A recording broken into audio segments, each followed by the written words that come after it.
let me see. How about now? Is that?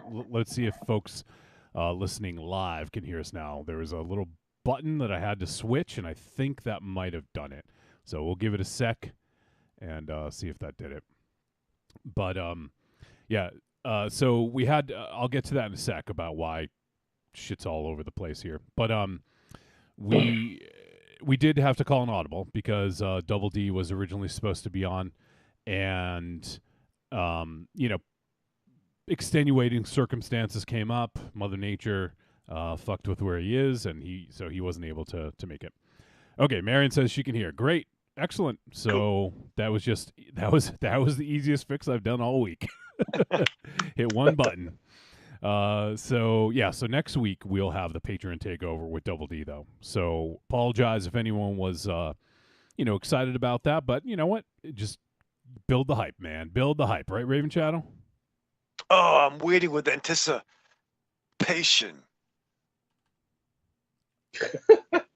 I'm waiting for you to come up with some new material.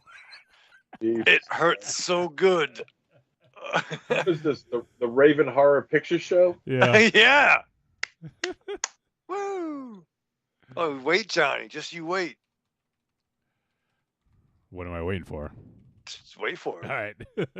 So next week we're going to be hanging out with Double D for the Patreon takeover. But for an audible, what happened was reached out to on short notice. Reached out to our buddy Alex, who does PR for our friends over at Screambox, and Alex does Simply Legendary Publishing. Or publicity. I'm sorry, not publishing. Simply Legendary Publicity, and Alex is a really good dude. We've hung out with him a couple times at Rock and Shock and at various other events in Massachusetts.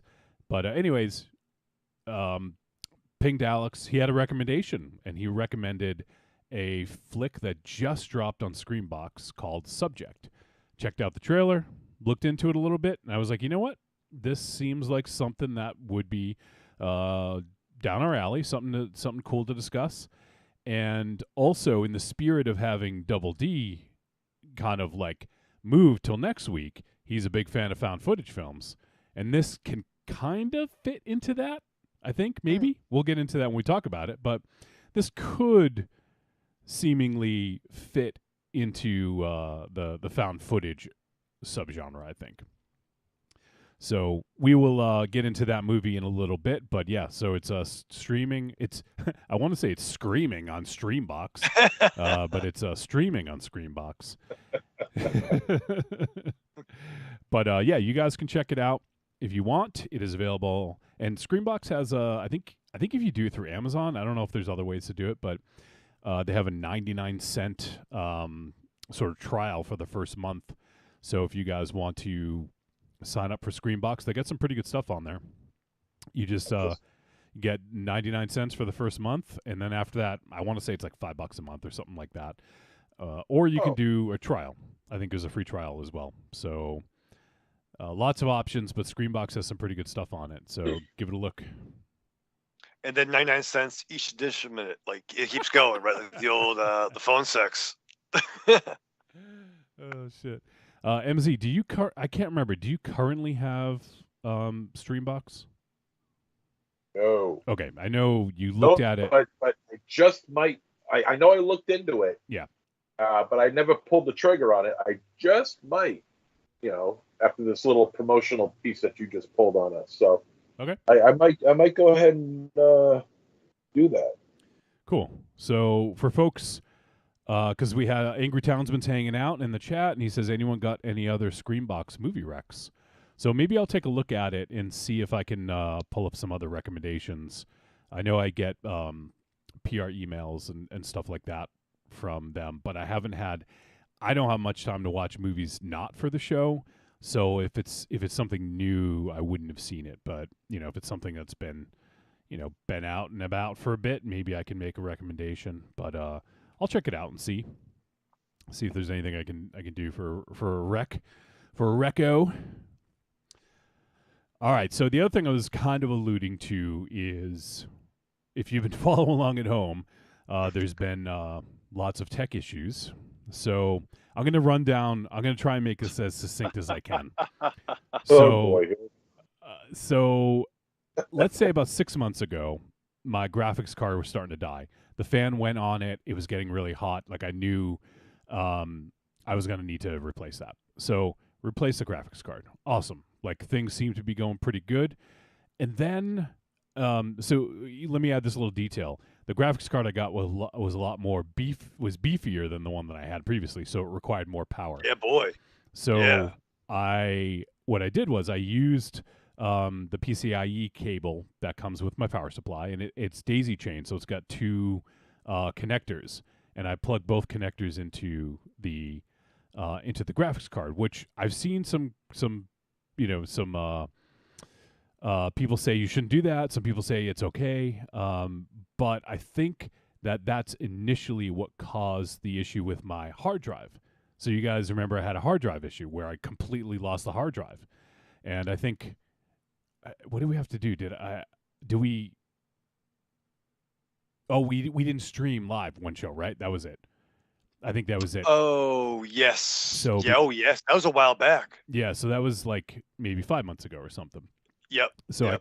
we couldn't stream live that one episode because I just didn't have access to my software because my hard drive just wasn't being recognized, like my main SSD, not my boot drive, but my main software drive. So we recorded that and didn't stream that episode.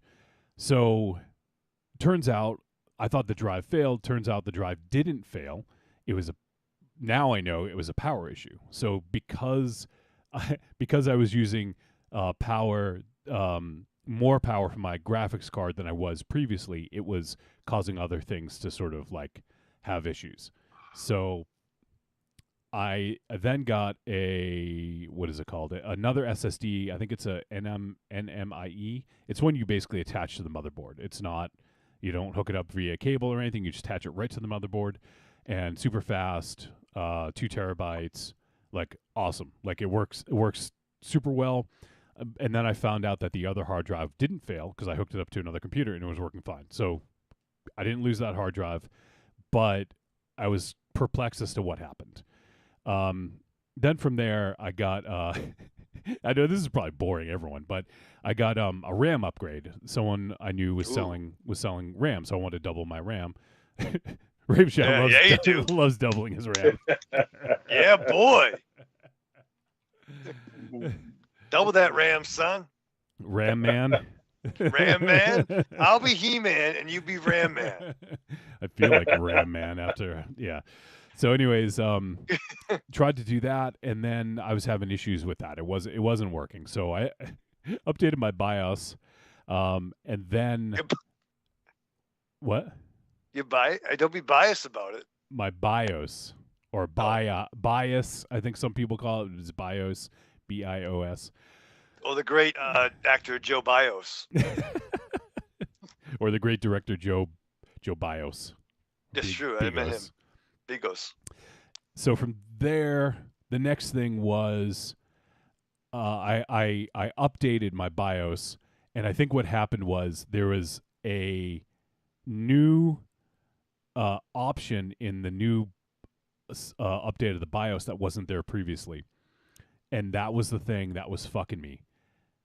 It's called Global C States. If anyone ever has an issue where their computer is just randomly restarting, like not like for no goddamn reason, it's just randomly restarting, and you have an AMD CPU, it is possible that it's global C states.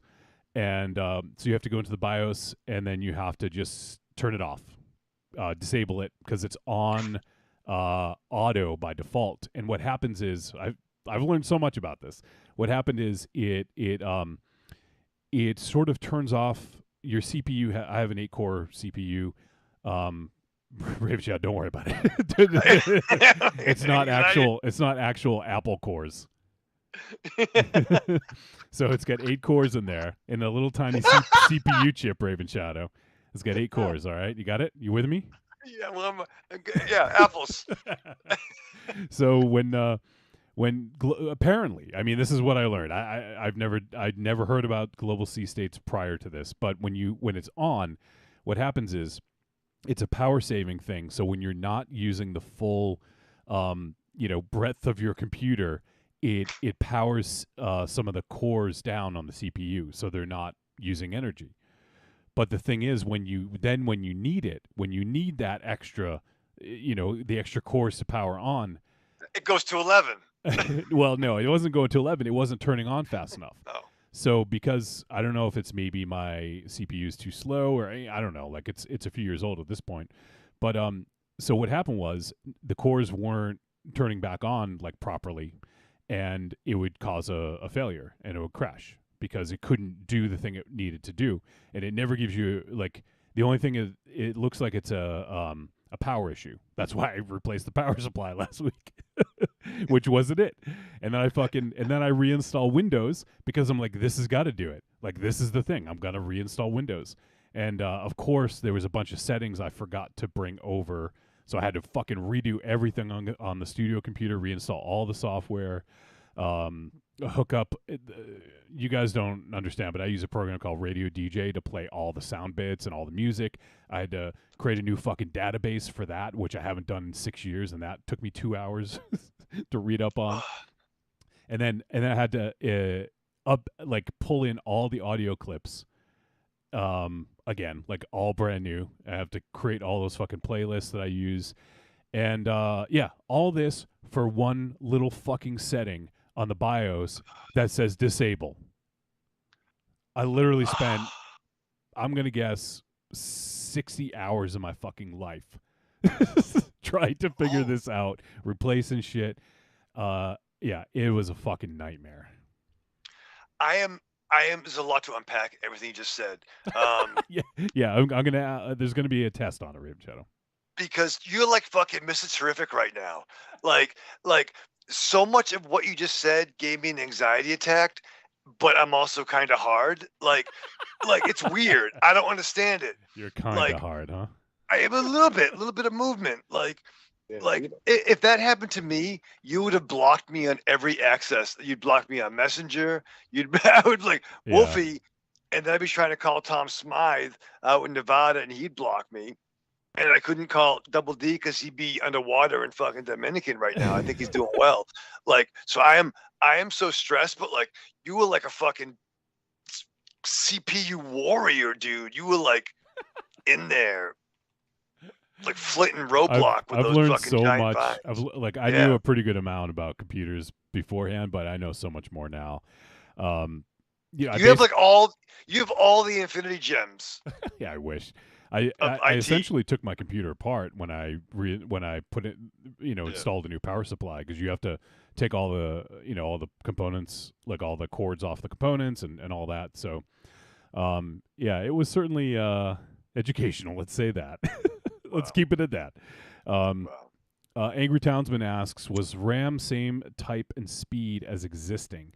And it was not, Angry Townsman, and I know that there's a chance that is why it wasn't working. I actually tried to, because I was able to get it both to work for a little while, but for whatever reason I can't get both to work now, so I'm just running on 16 gigs of RAM as opposed to 32. I tried right before the show. I was trying to get it, and I couldn't get the computer to boot with all of it in there. So yeah, some of it's 2400, some of it's 3200. I read that some motherboards will allow it and run at the lower speed, but it just wasn't working. So I just put the faster stuff in there, and probably won't even notice the difference. So, anyone need any RAM? I get 2 extra sticks. Raven, you need some RAM? You need Sure. You want double your RAM? Yeah, it's a long weekend coming up. I figured we could you could FedEx over to me. That'd be good. Yeah.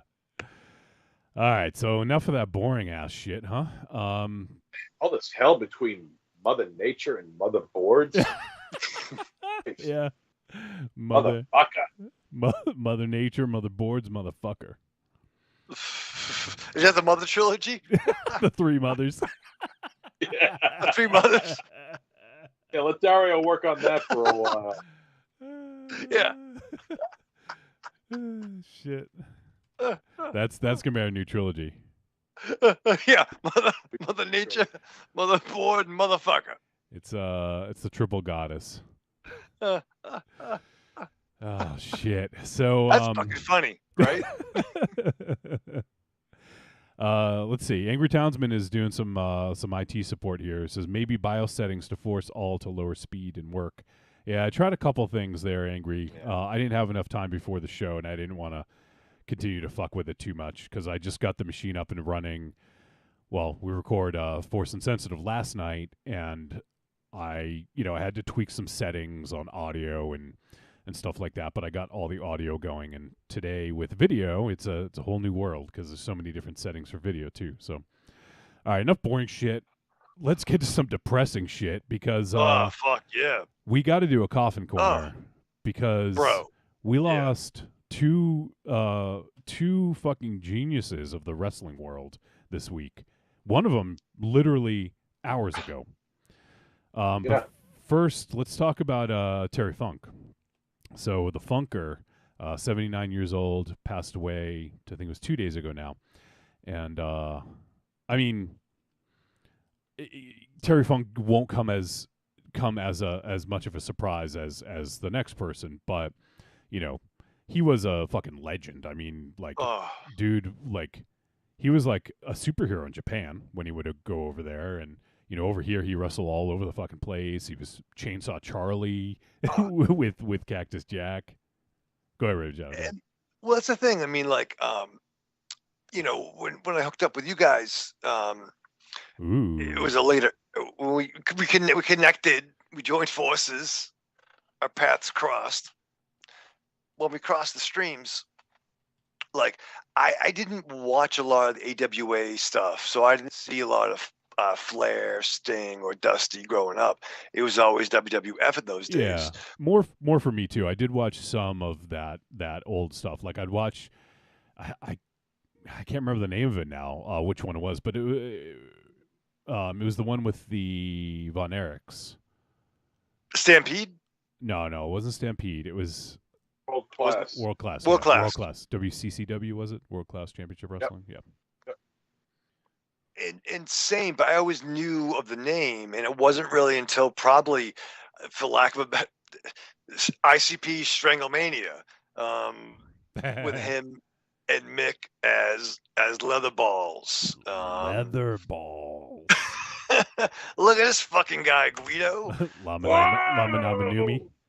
Lamanami, and then the stuff with him and Cactus and the Outlaws early on like Shotgun Saturday Night and shit. The fucking dumpster matches and shit. Yeah. Dumpster match. Yeah. Was that Mania? Might have been Mania. I don't actually remember. They had a couple. That was WrestleMania. That was WrestleMania. That was WrestleMania 13. That was Boston. At the Boston Garden. Oh, you were there, right? No, I was not there. Oh, I thought. Didn't you go to one of the WrestleManias? WrestleMania 11. Oh, okay. Presumably the worst WrestleMania of all time. Yeah, because you were there. That's why. But then seeing that stuff. Oh, and who could forget the Beyond the Mat documentary? Like, oh yeah. That scene when he shows T-Funk getting up, and he probably was only a couple years older than us. And who, Terry Funk? Yeah, at that time. Oh, at that time. Oh, so I mean, he's 7. That came out 20 years ago. Yeah, that came out about 23 years ago. So he passed at 79, so he would have been like 56, right? Yeah. Okay, but still older than us. And that look of like when he wakes up, that just. But he was such a nice guy. Yeah. Hey, Mick. Yeah, he was. My first memory of him was when he was in the WWF in the mid '80s. He had a very small, a very short contract, and of course, Vince McMahon, being who he is, thought that it would be a great idea if he had like a relative. So Terry Funk was there, and then they brought out Jimmy Jack Funk, who wasn't a funk at all. but there was, Terry and God damn it, who's the other Funk? Dory Funk Jr. He was there for a short amount of time too. And I still remember to this day whenever Howard Finkel would come out, from the Double Cross Ranch in Amarillo, Texas, weighing such and such a weight, Terry Funk, and then Funk would take the microphone away from Finkel, and he goes, and that's Funk, because I think everyone's thinking his last name is Fuck. Terry Funk. Terry Funk, yeah. Terry Funk.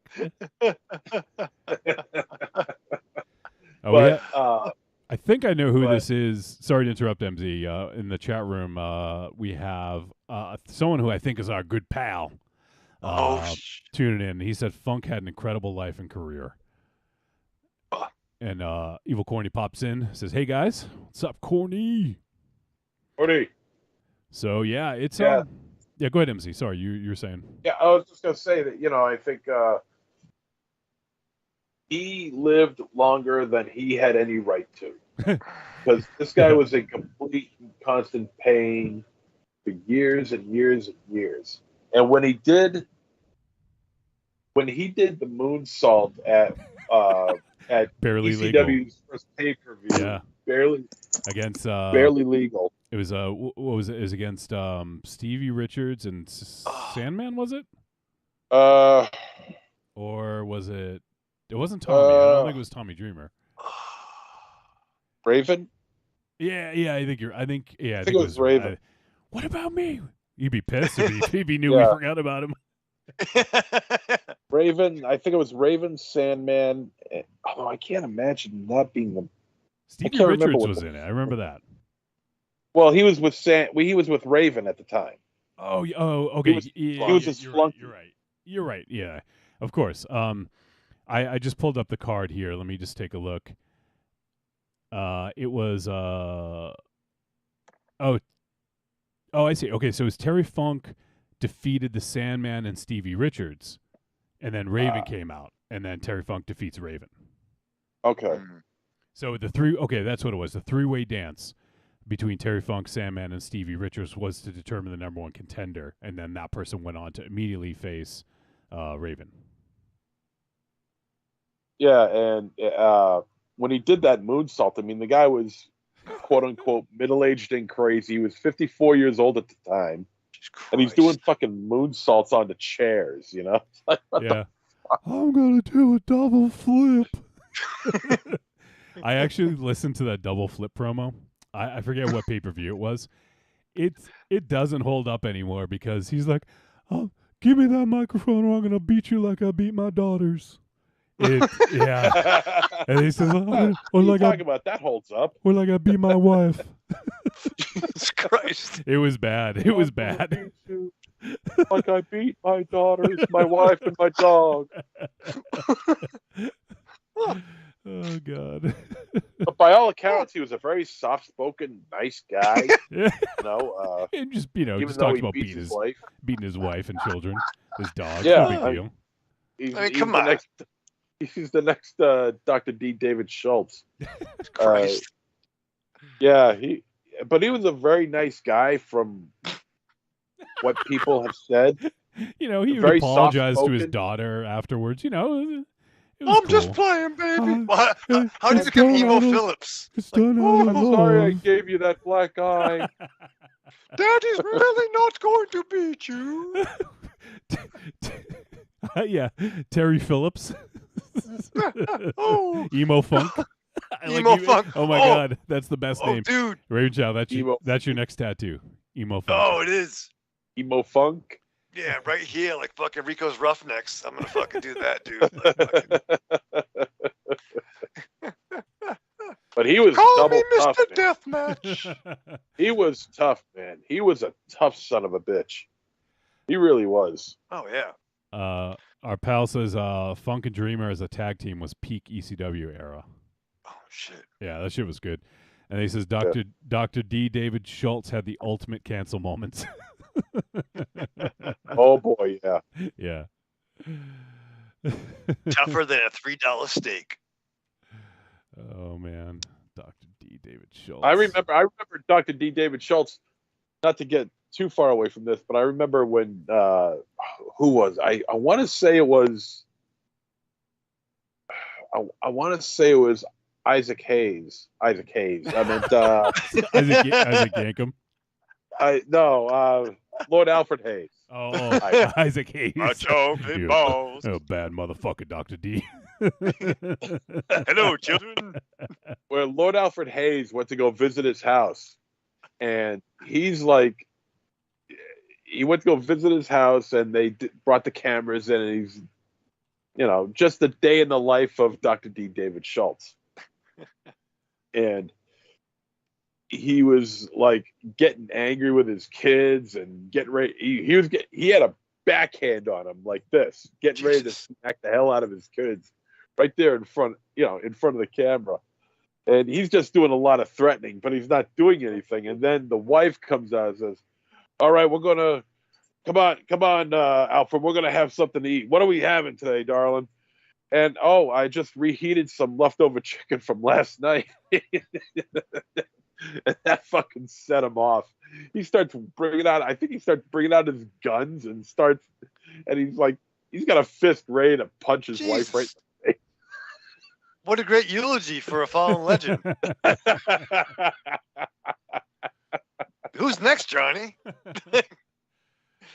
Oh God. But yeah, Terry was great, man. I mean, just so much fun to watch, and he lasted a lot longer in life and in wrestling than he ever should have. It's a miracle he lasted this long. And I just saw a recent picture of him.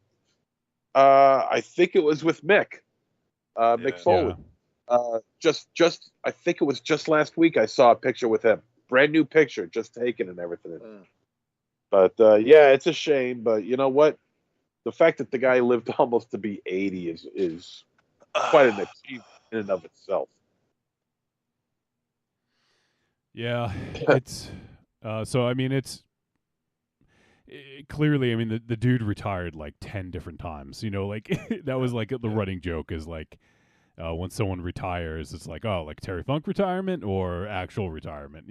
Right. So it almost became kind of a punchline. But yeah, I mean, it sucks. I mean, he was a legend, and from everyone who knew him has spoke incredibly highly of him. And I even saw like Ultimo Dragon posted a picture of him when he was a kid, like a young kid, before he was Ultimo Dragon, no mask, and he said he had met Terry Funk, and he was like a superhero to him. And he said Terry Funk was the nicest guy, like went out of his way to like, take a picture with him. And this is back in the day, wasn't phone. You had kayfabe. You had to use kayfabe, yeah, and you had to use a fucking like actual camera. Yeah. Get the light bulb. Yeah. The fucking yeah. So yeah, I mean, that's everyone's interpretation is that he was just a fucking great dude. And I know Mick Foley, obviously was close to him as well because they teamed for a while as did they have a name? Cactus Jack and Chainsaw Charlie, or was that just it? I don't think they had a team name.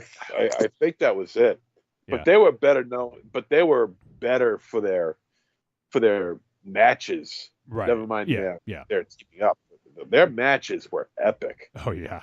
The death matches and the deathmatch tournament in Japan. Jesus. Fucking crazy shit.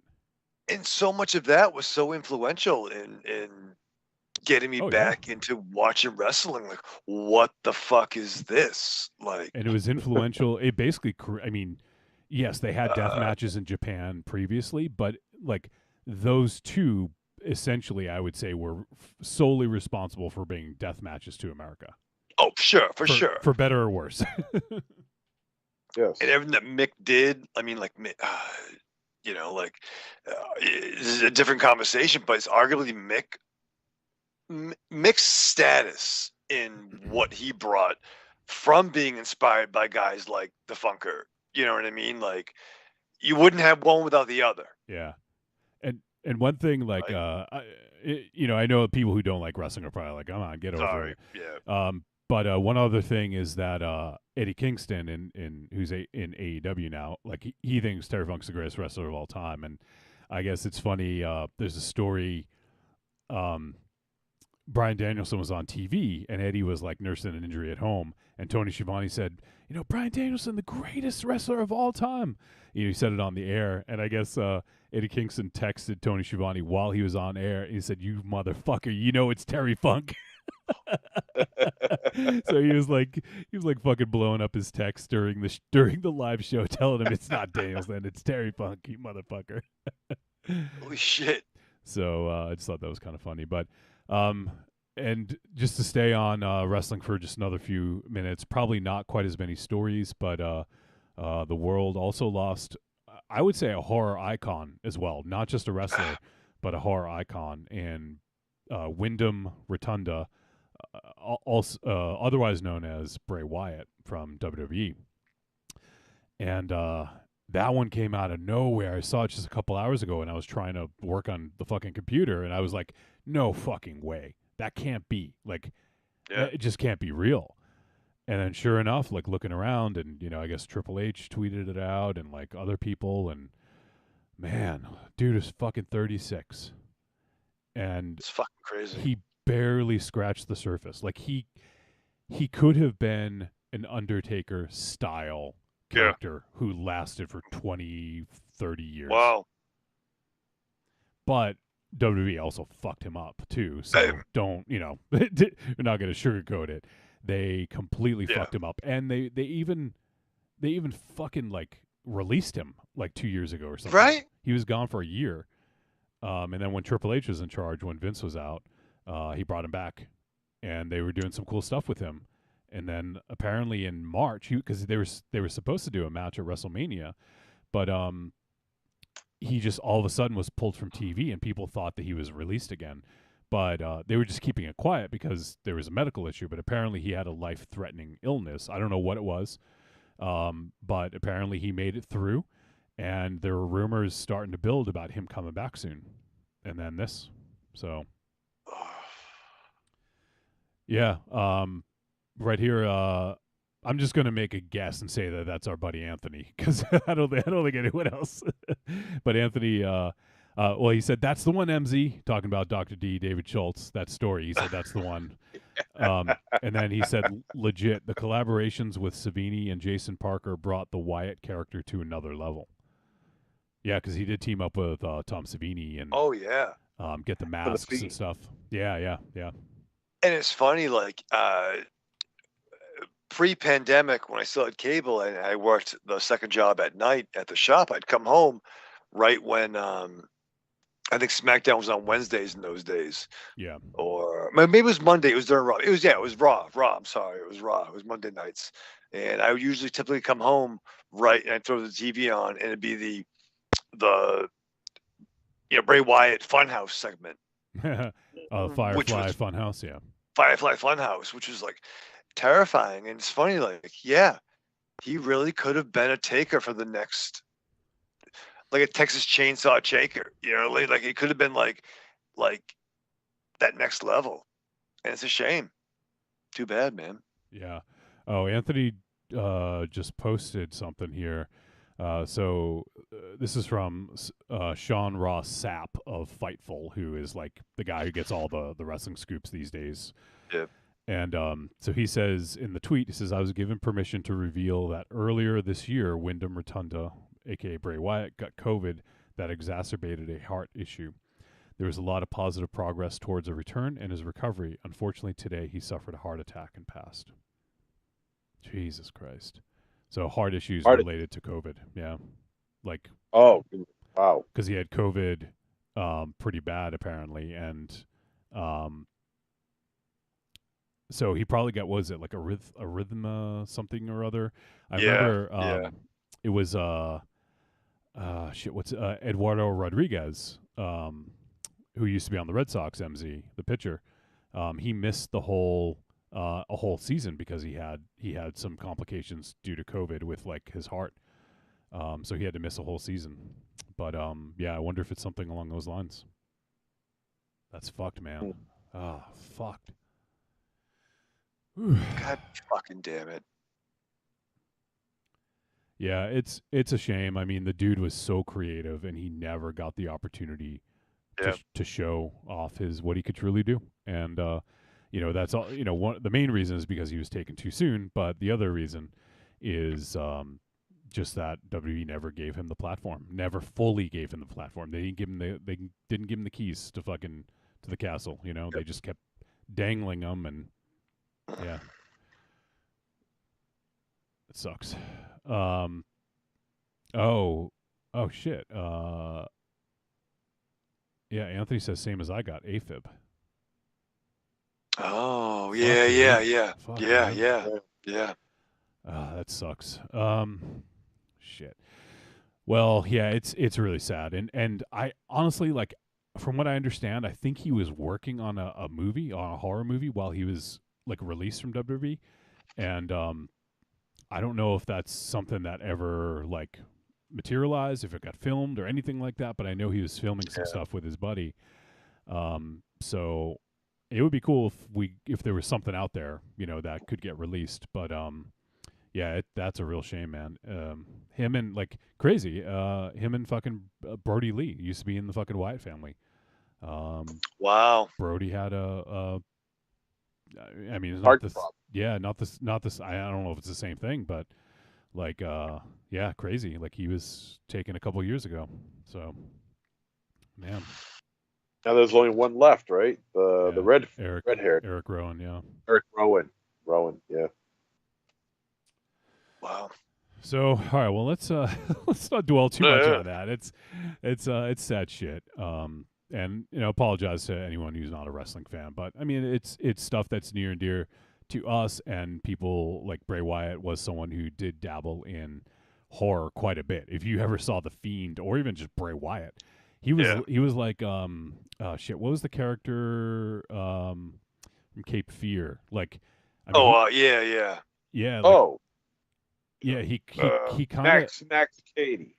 Yeah, like he played like a character, like it was sort of like an amalgamation of a few things, but kind of like a backwater cult leader. Like I love the Bray Wyatt character. I thought the Fiend was cool, and like they did some interesting stuff with it, but I wasn't watching as much then. But I really liked the Wyatt family and the Bray Wyatt character, what they did. But yeah, it's a damn shame, taken too soon. And unfortunately, we won't get to see anything more from those two legends. So, yeah. Oh, yeah. Anthony says degenerative lung disease for Brody. That's right.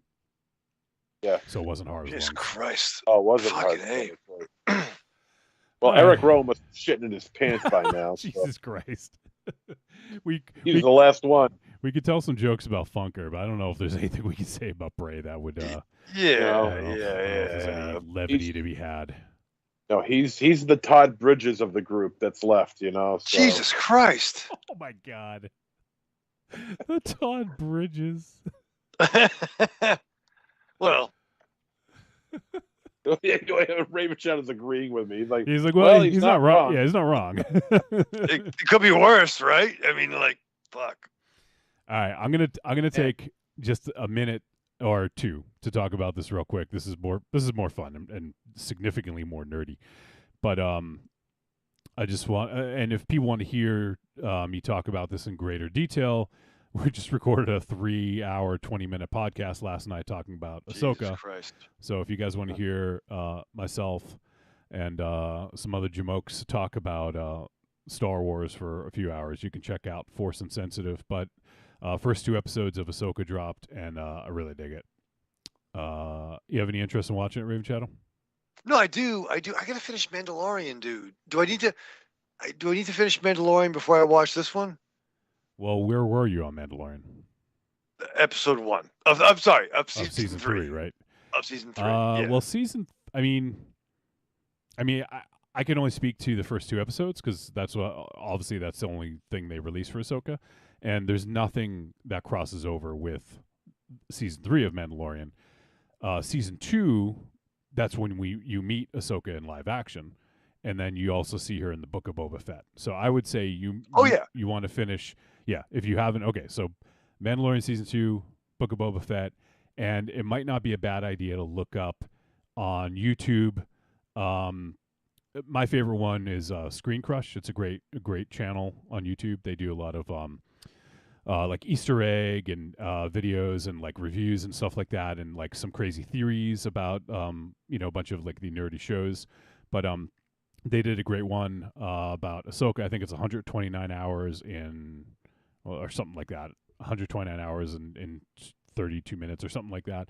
But basically gives the whole history of Ahsoka from Tales of the Jedi to Clone Wars to Rebels and everything else. Well, that's great information. I think I'm good because I got Rock and I got my buddy Nate who filled me in on a lot of backstory from the shit I didn't see. So, and I'm caught up on everything aside from Andor and Mandalorian season 3. Other than that, I've seen everything. Well, I can guarantee. Well, I can't guarantee, but Andor probably won't cross over very much into this. Right, for sure. Because it's a different time. But I loved it. I thought it of all the live action shows, this one felt the most like a movie to me. And what I mean is, like, it just felt cinematic. Like there was stuff in space. There was speeder chases, lightsabers, and I feel like it was the one that probably might have been the closest to the films. But I think it did a really great job, and I just can't wait to see more. I am curious, though, how people like it without the context of seeing the animated shows. I think they do a good job of sort of establishing things, but there's going to be some things where you're like, who is this? Or how are they connected? I think that there will be some questions, but I'm sure that they'll answer them throughout the duration. I mean, it's only been 2 episodes so far, so. Corny says, tell him to watch Clone Wars and Rebels, Wolfie. He don't need no Star Wars cliff notes. Yeah, Ravenshell, there's only 7 seasons of Clone Wars and 4 seasons of Rebels. You can do it. I have faith 7 fucking seasons? 7 seasons. Yeah, you can do it. That's a lot of fun. I'm trying to fucking... And there's like 22 episodes per season or something like that. You can do it. That's a lot of... Monster Zero, what's the math on that, please? If you can wake up for a minute. What, 22 times 7? Yeah. 154. No, it's 22... Oh, okay. 154? I thought... It's somewhere around there, yeah. That's a fucking lot, Wolfie. Corny. I'll tell you how many episodes. It 185? I don't think they let's see, I don't think every season was 22 because the last season I know was only 8 episodes, I think, or 10. I don't remember. But 133 episodes. So not every season was 22. So 133. That's less than you thought, Raven Channel. Yeah, she's a Padme. Anakin was she's a douche. Padme? Padawan. Padme? She's a Padme. Paz. All right, no, we're gonna bore the fuck out of MZ. All right, so let's drop it. But if you guys want to hear, what? I was just gonna say, do you realize that Star Wars is nothing but a glorified fencing movie? Well, that's a glorified. That is absurd. If you want to say a glorified samurai movie, then okay, no, maybe. Fencing. It's a glorified fencing movie. Yeah, but there's like, if you take all the lightsaber battles, there's maybe like 30 minutes of it throughout all the movies. I don't know, whatever. yeah, it's a rabbit hole. Says the guy that watches butt crack. Yeah. And with great pride too, I might With add. great pride comes great disappointment. With great pride becomes great butt crack. No, none of that is correct. No. Courtney asks, how many comic books does he think he's read in his life? That's just a drop in the bucket, Raven Shadow. Oh, and Angry's getting on your case. He says, and the problem with that? I think he's talking to MZ. Yeah, what's up? Yeah. You got a problem Nobody's with that? talking to you. Hey, nobody's talking to you. Wow. You don't like fencing? You like fencing, bro? You like fencing, bro? No, I didn't say that. I'm just saying it's a glorified fencing movie. That's not true. That's how you. A lightsaber is a sword. And in sword, there's fencing, or if you want to call it a foil, because that's what it's also called. He's blowing my mind right now. He's blowing my mind. Wait a minute. On the telephone? On the sword? Oh man! How do you mean I'm talking on the telephone? I wonder if I brought over those weird science sound clips. I might have forgot to bring those over. Hey. Yeah, I forgot them. Go Shit. ahead. Okay, good. No, I was just going to say. Oh, go ahead, Raven. Blah, blah, blah, blah, blah, blah, blah, blah, blah. Go ahead. Hey, how you doing? Come back here. No, I don't want to cut him off. We're kind of glossing over something. What? So I made a post over the weekend, and there was this discovery that a lot of folks thought that I forgot. Okay, yeah, go ahead. never existed. But including you. No, I knew it was there. But much like my favorite Canadian member of Alpha Flight, Vindicator, I've been vindicated. Where it's true, it's damn true that I have a copy of Casablanca in my hands. Oh shit! And it's just like I told you. It's with the fucked up, like, cardboard cover there for those watching the live feed. I do have it, Corny. What are we getting at? What are you talking about? It's the crazy case of the missing Casablanca. MZ doesn't know about this because it was when he wasn't on the show, I think. Oh, okay. Yeah, right. we did. I can't remember what we called it now. Well, we did a segment on Patreon. Were you there, MZ, when we did Casablanca when we watched it? Okay, so that completely didn't happen when happened when he was gone. We didn't watch Casablanca. It was the running joke of it ain't Casablanca. Do you really have it? Right. I think Corny called me out. No. So we did it on Patreon because we did the that comparison thing. Remember we were setting. You always said right. Yeah, you've always said it's not Casablanca, so we wanted to do this thing where we, I can't remember what we called it now, but yeah. So we did that where we watched Casablanca, so we would have a point of comparison when we watch other movies. That's right. And and then you're like, oh, I got it somewhere, and then it became a fucking running joke because you couldn't find it, or you didn't know where it was, or whatever it was. Right, because I have a big box of DVDs. All my shit is most of my shit is all in there in various stacks. I would look. Okay. I think. Oh shit.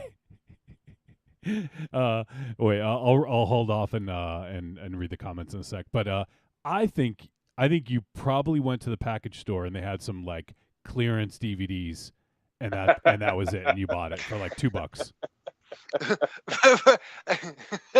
What's funny about that is like Wolfie is awesome, but this is where he shows his naivete, where he thinks that package store for those stores that sell alcohol or beer sell DVDs. They don't. It'd be awesome. Well, I mean, yes, because what alcoholic wouldn't want to turn down a viewing of Casablanca? Right? Yeah, seriously. I mean, come on. Yeah, like, bro, today we're getting fucked up. Let's get some Natty Light and fucking go watch Casablanca, bro. Yeah. Double feature, Requiem for a Dream. Yeah, there you go. Requiem for a Dream and Casablanca, the perfect double feature. So I looked for. I fucking knew I fucking had it, and I looked for it, and I couldn't find it 3 times. So much to the fact that we wanted to have like a Al Capone Vault Geraldo Rivera episode, but it doesn't matter how it came across, but I have it, and we found it. So I think the story ends. The story ends there, and I was right, Corny. I was right. Evil Corny says, "Oh, this is like 5 minutes ago." He said, "Cut MZ's feed, Wolfie. I don't need such negativity." See, Hey, hey, hey. Oh, probably talking about No, the fencing thing. That's probably what it was. no. Angry Townsman says, No. "So, what is the Lord of the Rings movies to you, MZ?" Crap. Yeah, he fucking hates them. Yeah, that's the wrong one to ask because MZ was a big fan of Peter Jackson until he got his hands on those movies, right? Yeah, he sold out. Have you seen them? I forget. The Lord of the Rings movies? Yeah. Yes. Okay. The trilogy? Yes, I've seen them. Okay. Yes, and I've seen things with better cinematic value swirling in the toilet. Jesus Christ. That's such nonsense. It is such nonsense. Look. Peter Jackson used to be one of the bravest, most resourceful directors I've ever seen. And now he is just another cog in the Hollywood movie making machine, succumbing to producers and money men and all this other shit that Peter Jackson was not a part of that made him so great. There's a reason why we revere the films that he did prior to this. And it's because it was done with raw talent, with no money. Just exactly no money. Yeah, we can't. But a lot of scruples up here. He got a lot of brains. He's one of the most resourceful directors to ever make a film. I mean, the man's mind was just gold for a genre fan. Yeah. And now he's got all these computers doing the work for him. He's got hundreds of people under him. It just doesn't feel the same. I sooner appreciate a film, an independent film, with say like a crew of say like maybe 10 people with very little money. I can get more out of that than I can get out of any production that's $150 million production. I don't know what the Lord of the I think Rings it was more movies. than that, but no, the cost to make. What was it, like 150 million, No, 200 no. million, maybe? I don't know. It was more than that, I'm pretty sure. Oh, maybe it was. I don't know. But I could get a lot more satisfaction out of getting him, say $100,000 movie or $150,000 movie. So here, since you asked, the three films were shot simultaneously, and at the time it was one of the biggest and most ambitious film projects ever undertaken, with a budget of $281 million, which is equivalent to $494 million in 2022. Jesus. So basically, if you adjust for inflation, it's $500 million for the three movies. Jesus. But I mean, they were fucking huge, so they were money makers. So it cost $281 million for all three. To make all three. Yeah, because they built sets and used costumes. The reason they did that is so they could kind of like, save some money as opposed to doing three different productions. Yeah. Well, I suppose that makes sense, but that still doesn't make the movies good. Well, that's very subjective. There's a lot of people that love those movies, especially Evil Corny. He keeps telling me to cut your feed. That's because they don't know the Peter Jackson that we know. I don't know Corny. I'm sure Corny knows. I'm sure Corny knows.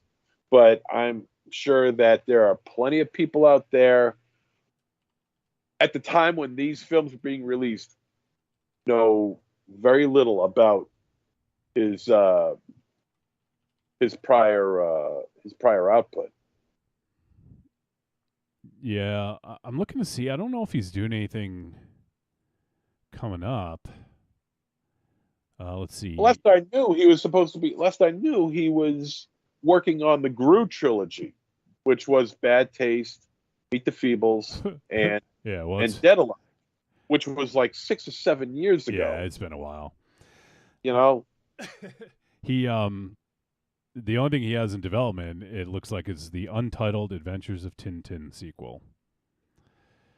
So, I've heard of that. Yeah. Yeah, he did do. I dug this. He did the Beatles Get Back. It was a TV miniseries that took a lot of footage from from the Beatles that was never released. They filmed a bunch of footage back in the days when they were recording the Get Back sessions, and so he pieced it all together and gave, because it was shot back in the 60s, and he gave it brought it up to modern standards, gave it a film wash, and it looks really good. It's really interesting, I think, if you're a Beatles fan, but that's not really the kind of thing I want to see Peter Jackson doing. Yeah. I get you. I mean, he used to have a rabbit with AIDS, okay? For Christ's sake. And now he used to have like a cow with VD sitting on the face of an insect, and smothering him sexually. And now we got him doing Beatles. And you once got bit by a caterpillar. So there's a lot of similarities there. That's true. I mean, I don't know what that has to do with anything, but you're right. It's ridiculous. Peter Jackson, come back. He's gone. He's gone. He's never come back, MZ. Yeah. Peter Jackson walked through the door. Oh, Peter. Say it ain't so. Peter. Oh. All right. Well, we're gonna move on from MZ crying about Peter Jackson, and we should wrap this up because I want to talk about this movie. And it's already 9:45. What the fuck happened? So let's start to wrap this up. If you guys want to help support the show, there's a few ways you can do so. The best way, the easiest way, is Patreon. Patreon.trickortreatradio.com. Head on over. You can support for as little as $2 a month, and you know what? You get a cornucopia of Casablanca-like goods, Raven Shadow. You like cornucopias, don't you? It's a cornucopia of content, dude. Is it a cornucopia? It's an evil corny of popia. It's a hornycopia. Horny. Yeah, all that. It's all the copias. It's Francis Ford Copia. All right, so if you guys head on over there, you can join for as little as $2 a month. And it goes up from there. If you want your own Patreon takeover, like we're going to do next week with Double D, you can get in on that as well. There's a few spots left for the year. And, give it a look and see what tickles your fancy. Maybe something will get you. But $2, that's where it starts, and it goes up from there. And you get perks equivalent to your support. So give that a look. We'd really appreciate it. And all the support helps a ton, especially with all this fucking computer shit that I've been going through. It's true. I literally have, I've basically spent money to get I basically could have gotten a new computer with the money that I've spent. So yeah, if you guys want to help support, it's appreciated. Other ways you can support, go to trickortreatradio.com, scroll down, look for the Amazon logo. You're going to click that. It's going to bring you to Amazon. It's going to input our affiliate link. You're going to buy a whole fucking slew of shit. You're going to buy, I don't know, maybe buy some candy, buy some movies, buy some fucking lawn equipment. You get a lawnmower, maybe new TV. Rachel, what else? What would you recommend people get on Amazon? You can buy some Bitcoin. Oh, my God. You can't, what? Are you serious? I'm not sure. You don't even know what Bitcoin is, do you? I don't know what it is. I'm not sure. I hear people talk about it. Don't try and be cool. All right. All right. Stop doing that. All right. All right. I'll Because you're not stop. cool, okay? Okay, I'm sorry. Wow. Okay. Yeah. Known you for what? 25 years. You have yet once to be cool. Yeah. Really, a couple of You were cool once, I think. I think it's like 5 times, Oh, maybe. 3. There was that time in 2002 where he was kind of cool. That was a good day. Yeah, that was pretty cool. Yeah, that was a good day. Yeah, I'll give you props. That was good. I'll give you props. Oh, All right. You know what? Let me take a quick, just because I'm about to navigate away from this webpage that I'm on, and we're coming back to you. But Angry Townsman had asked for some recommendations for Screenbox earlier, and I pulled something up and I forgot to do it. But here's a couple. This is one that MZ would recommend from 1982, Pieces, right, MZ? You'd recommend that? Oh. Yes. That's on Screenbox. Yes. I will champion Pieces. I used to have the one sheet. Yeah. I used to have a poster for Pieces. This is one that Raven Shadow, I think, would recommend. So I'm going to give one for Raven Shadow. And that is Cockneys versus Zombies. Yeah, boy. That's on Screenbox. I'll champion that one too. Yeah. It has Alan motherfucking Ford in it. There you go. Great. And I'm going to champion, and I don't know, maybe Angry's seen all of these. I'm not sure, but I'm going to champion Takashi Miike. And Takashi Miike has 4 movies on Screenbox currently. Audition, which is one of my favorites of his. One Missed Call, Gozu, and Over Your Dead Body. So I haven't seen Over Your Dead Body, but I recommend the others. If you haven't seen Audition, it's fucking classic. And Gozu is fucking nuts. Right, MZ? Yeah, Gozu is, yeah. I saw that theatrically. I went to the theater to see that son of a bitch. Still the craziest movie experience I've ever had in the theater. Yeah. That was nuts. So if you haven't seen those are good ones. Also, I might also take another look a little bit later on. And also, this actually looks super interesting, but there's going to be a documentary series. I think it's 4 parts, if I'm not mistaken, or it's 4 hours. I don't know if it's 4 parts, but it's called RoboDoc, and it's a documentary about RoboCop. Oh shit! And I think it's a Screenbox exclusive, if I'm not mistaken. So. Ooh. And they got Peter Weller, I think, to talk about it. And, yeah, it looks like it's really in-depth. So that's coming August 29th, it looks like. And also they have the Terrifier films, if you haven't seen those. I am a little lukewarm on the first one. Preferred the second one. Let's see. Yeah, there's some other stuff on there. I'm not going to continue to go through the rest, but yeah, there's a lot of good stuff. So give it a look, and hopefully you find some more stuff that you dig on there. All right, Raven Shadow. So people are gonna buy whatever. They're gonna buy a ton of shit. They're gonna buy what did you say? Stuff. No, you said something else, but okay. Computer equipment, RAM. Yeah, double the RAM. More RAM. For the cram jam. The cram ram. The cram ram. The ram cram jam. So yeah, so give that a look. Every little bit of support on their helps. And finally, you can go to trickortreatradio.com, scroll down, look for not the Amazon logo. I already did that one. You're going to go click on the store, and the store is going to bring you to our digital goods. There you can buy the greatest hits of Trick or Treat Radio volumes 1 through 3. That's, count them, 1, 2, 3. That's 3. Just like a wrestling match, 1, 2, 3. 1, 2, 3. Raven Shadow's the 1, 2, 3 kid. So you can go ahead and check those out. You know, we've been doing the show for over 11 years now. There's a lot of highlights, lowlights, midlights, everything in between. There's some arguments, some songs, some interviews, what have you. Lots of stuff. I don't expect you to go back and listen to every fucking thing, because that's a lot. But, if you want a little sample of the first few years, you can check those out.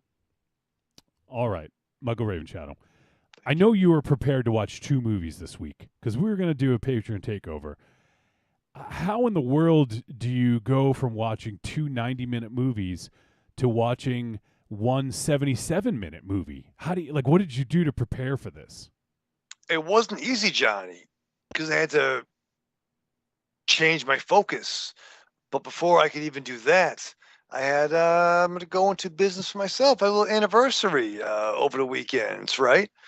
Mary and I celebrated our 5-year anniversary. It's pretty cool. Oh, congratulations. Yeah. There were flowers flowing, all kinds of things. And she got me a cool, dope Jack Knight DCU figure, if you can see this, with the cosmic rod flowing. Oh, And, boy, that cosmic rod is flowing for sure.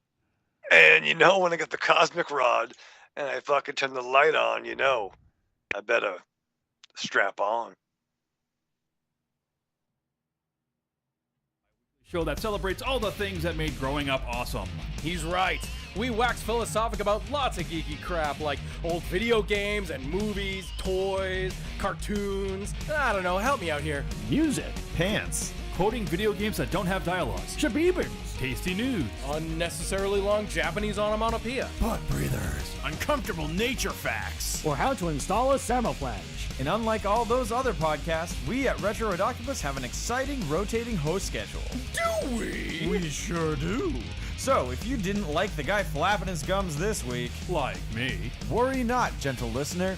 Next week we'll have a whole new host. Of problems. Hey, they might still suck, but they'll suck differently. And you know what's really cool? Retro Red Octopus is part of the Inebriard Podcast Network, with new episodes out every Tentacle Tuesday. Which is like every other Tuesday. We named it. Anyways, you can listen to us at iTunes, Google Play, Spotify, Thank you Stitcher, guys or for having simply me tap on. It's a blast. You guys are awesome. Thank you so much. And, Trick or Treat Radio, man. That's where it's at. That's the new Fangoria Radio is Trick or Treat Radio. Oh, Don't say that. That's like, you really put us under. It's like swearing in church. I You don't just jinxed us. yeah. you put a lot on our shoulders just now. Well, we can strive for You greatness. guys are awesome. Yeah, you really just are. You say got a that again great slowly. show. You go through your week with the same old routine. What you really want is some blood and thunder in your life. Well, friend, you found it. The Cromcast is an adventurous journey through the history of two-fisted pulp stories With your host, John, Josh, and Luke. we have action, horror, An adventure, all through the lens of pulp luminary Robert E. Howard. Don't just stay in your ordinary life. find your pulp life at thecromcast.blogspot.com. The Cromcast, The Cromcast. The Cromcast!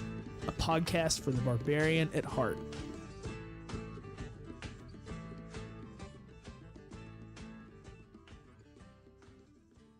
Hey, you matzo heads. This is Larry Fine, and you're listening to Trick or Treat Radio.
And we are back on Trick or Treat Radio. And it's time to talk about a movie. So, movie this week is Subject.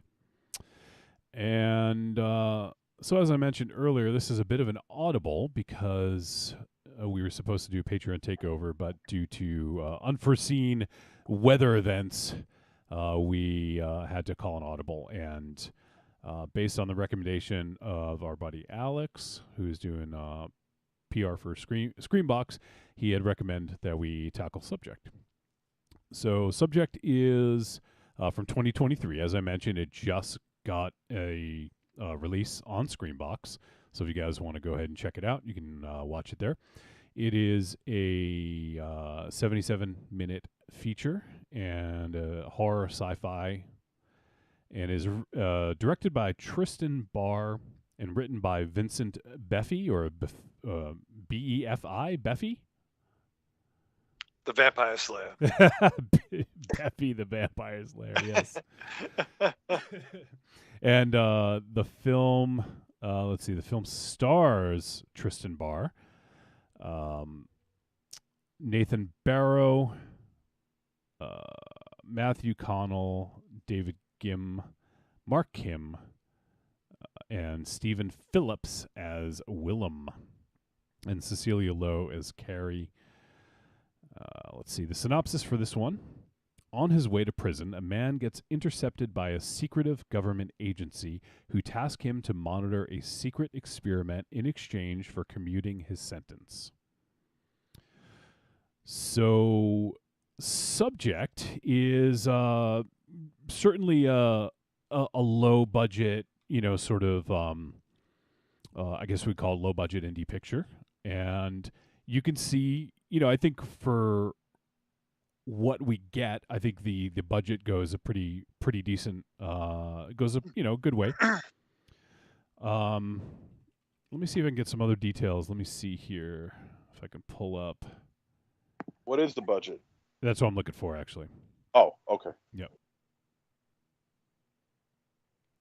There's a couple of movies called Subject, so it's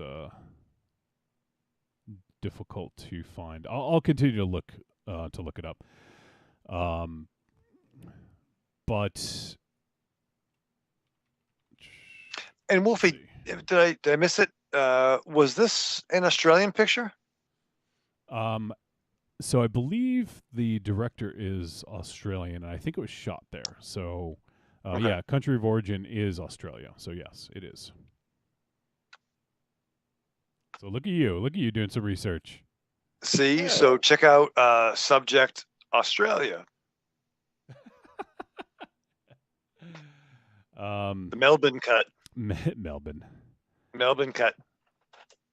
All right. Brisbane. I'll see if I can get some more info on that. Maybe see if there's some information about the budget. But so let's do first impressions. And this picture. Let me ask MZ, because MZ is sort of the the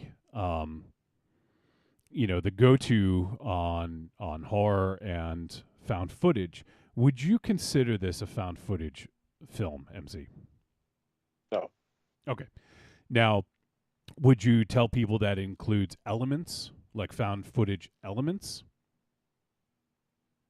The only element that I could see that you could transfer this over to found footage is the fact that it's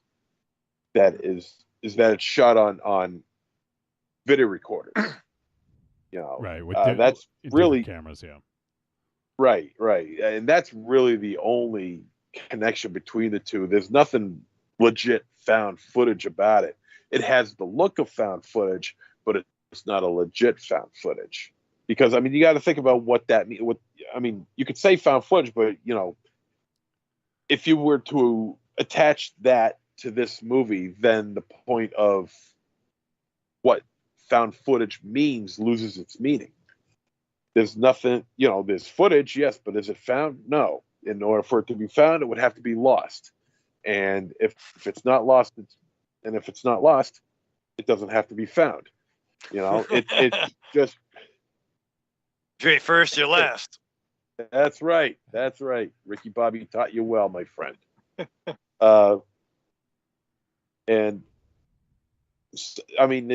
So you just get to see the footage that the scientists, I guess you could call them, are watching. We're just watching this footage.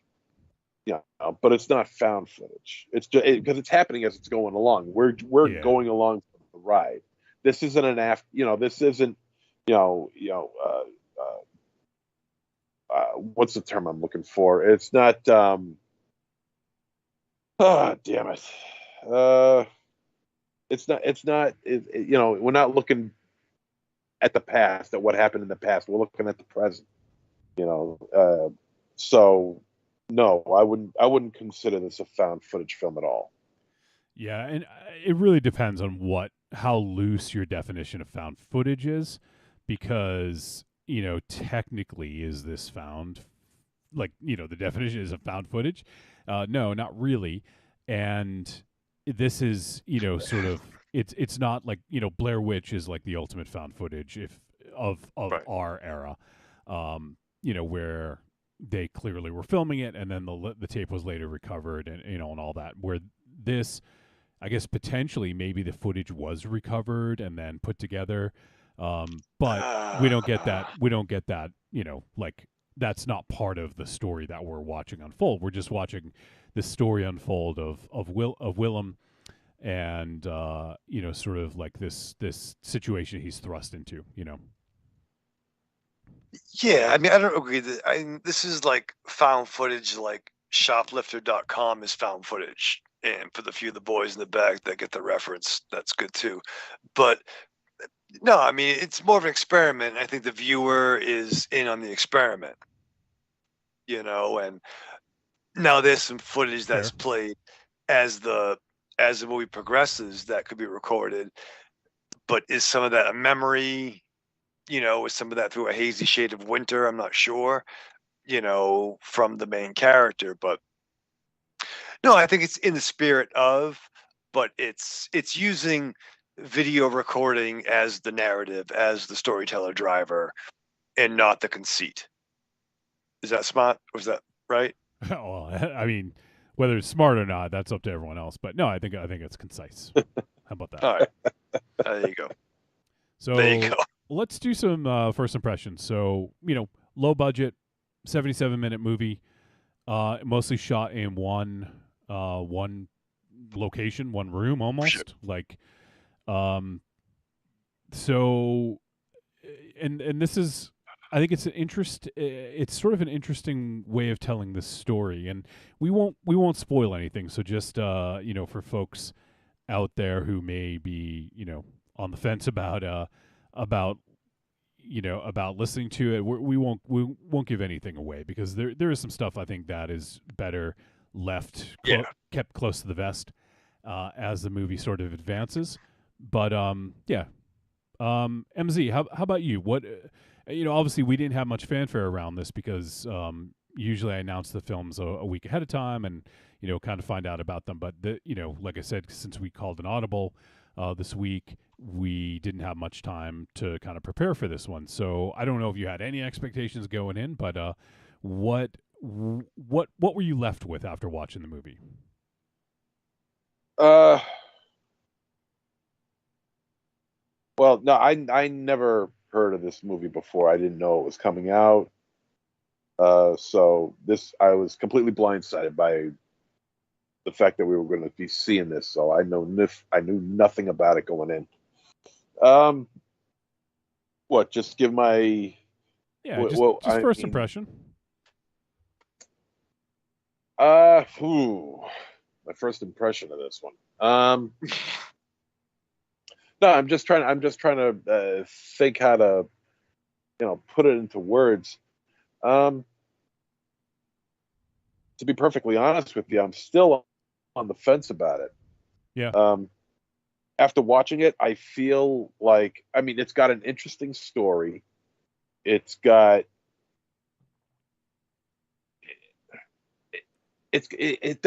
have it's an interesting story. It's claustrophobic at times, but I feel like there was not enough of the story for me to really feel invested into it.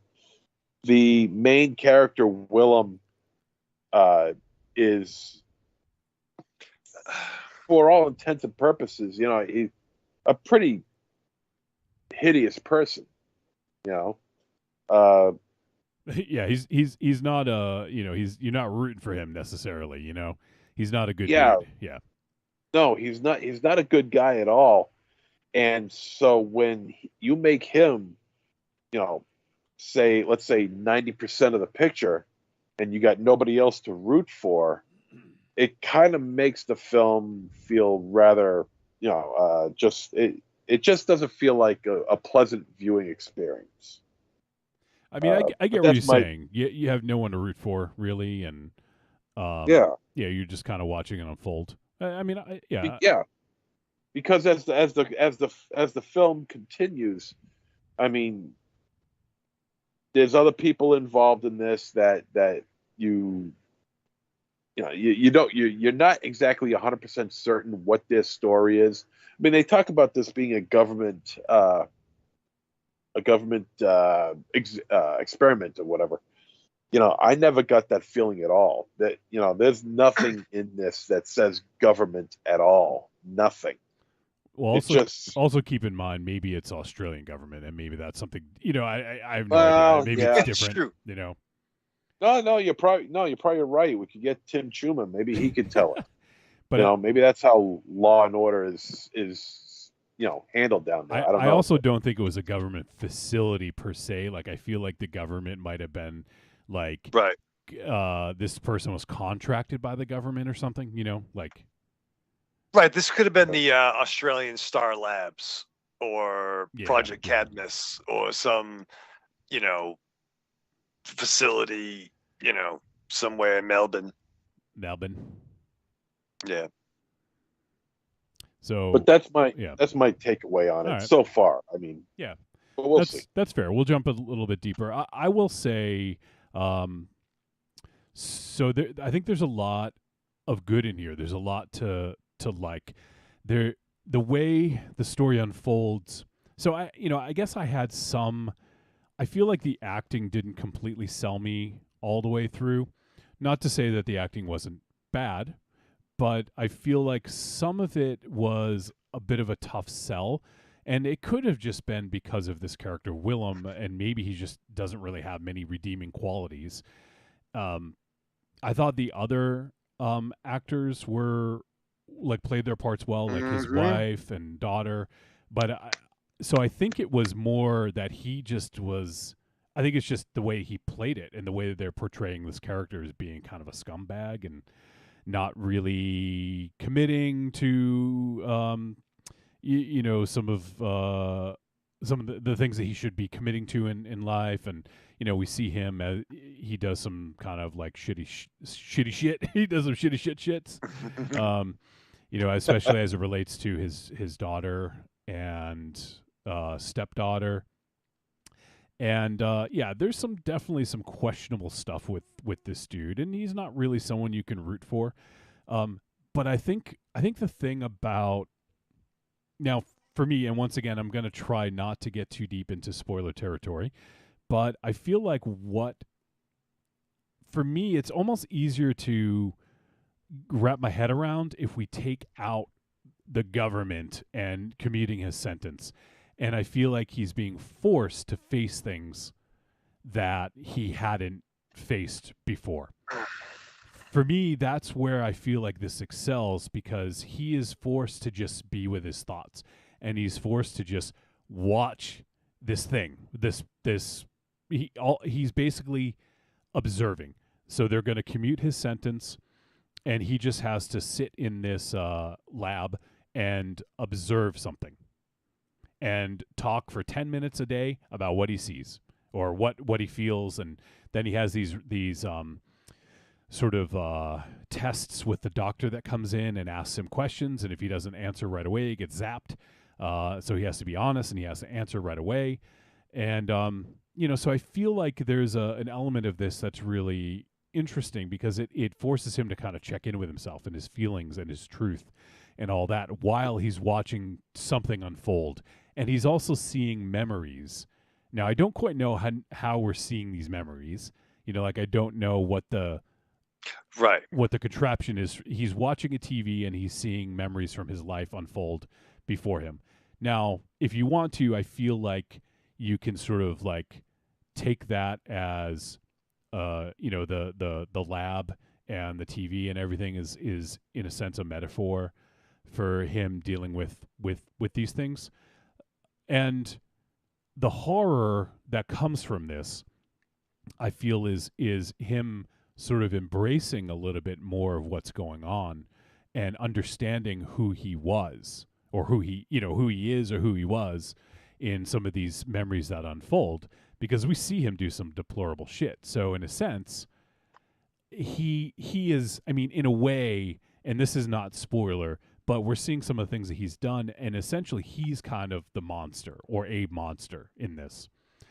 And I do have questions. Like, this is one that I have questions about what other people think about the ending and about some of the events of this. But he deals with grief as well. Like, there's a segment of this where he deals with grief, but he deals with it in a in a way in which he ignores it and stuffs it down, right? So it's like he never meets his grief and his problems and his issues head on. It's about sort of like, doing like a emotional aikido and just fucking like, like pushing it away, like making sure that it doesn't get anywhere near him, Like Jeff Speakman, the perfect weapon. Like, he's fucking. So I got the power. So for me, that was and there's something cool about that, about doing a story like this in such a small budget in a small space. And let me actually just read something. I found an interview with the director Tristan Barr, and so he says it actually was shot in Melbourne. See, it was they whipped. Apparently, they had several locations pull out on him. That sounds funny. They had several locations that fell through, and so he said the production designer Daniel Kim and producer David Gim whipped together a set build within a week in a warehouse in the Melbourne suburbs, and he says it was an incredible feat. We shot in 10 consecutive days with 12 cameras on robotic sliders and gimbals, rolling at once with all the mechanical problems you can imagine in the dead of Melbourne winter in an unheated warehouse. It was a nightmare. Luckily, that was in line with what we were trying to create. It would have been a little different if it was a rom-com. We had such an incredibly dedicated team. Let's see, blah, blah, blah, blah. So, yeah, it's, and then the person who's conducting the interview says, subject is a horror thriller, but it deals with very real issues. Essentially, you allow the real horror to evolve within the space of perceived horror. What attracted you to the genre to tell the story? And I'm not gonna read the whole thing, obviously, but he says horror is a space that allows us to dive into these issues and reveal the complexities without it being too painful or cringe-worthy to watch. The duality of a horror film allows us to be scared and trepidatious with the circumstances, whilst also revealing the meaning behind these anxieties or monsters in our case. Some of the issues in the film relate to the experiences of the creatives involved in the production in real life, so the meaning behind the unfolding horror was very important. So, yeah, it goes on. I was reading this from filminc.com.au. So if anyone wants to find it, interview with Tristan Barr. But so yeah, my first impression is I feel it's pretty impressive what they're able to achieve with this, and I feel like it's a pretty heady film that tackles some big concepts in kind of a smart way. I feel like we'll talk about the execution a little bit, because I might have some nitpicks about the execution, but I feel the concept of this and the general idea of it is sound, and it's cool to see a horror movie like this, where as he said, where you can sort of like like go through these real life issues without having it be like a boring drama, right? Like where you can play it up in the context of a horror film. And I did appreciate that, and I appreciated the evolution of the what am I going to call it? The sort of like growing dread, awareness. Yeah. Realization. Yeah.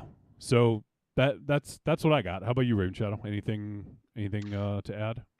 I guess a quick capsule. If I were to summarize this movie, and a lot of it came with this conversation already, is an episode of Oz meets Black Mirror with a little bit of the Truman Show put into it. Okay. So with that, if you ever watch the comedy series Oz on HBO, and it's not a comedy. Whenever they have a new inmate come in, they would kind of give their backstory. And the first episode focused on a character named Beecher, who was a character that was a white collar guy, drunk driving accident, put him in this maximum security prison. This guy wasn't built for it. So our protagonist is not built for the jail system. So when he's given the deal to like, okay, you can go to prison and we know what happens, or you can do this. And he's under the constant watch 24/7, but has to do his journal. I thought it was kind of an interesting study going into it. And as you sprinkled in what happened to him, you start seeing, oh, that's it. And I was along with the journey. And then when they have his cellmate, so to speak, change the game, where I'm like, what is in the other room? Yeah. Then I'm like, not seeing any trailers, synopsis. I'm like, what is it? Is it? So every, potential monster genre filled in my head of what this could be. And that was kind of exciting. Mm-hmm. All right. So let's dive in a little bit deeper now. And so I talked about some, potential nitpicks. And for me, I think at times, like it might have gone a long way to add a little bit more variance into this film. Now, I understand budgetary constraints.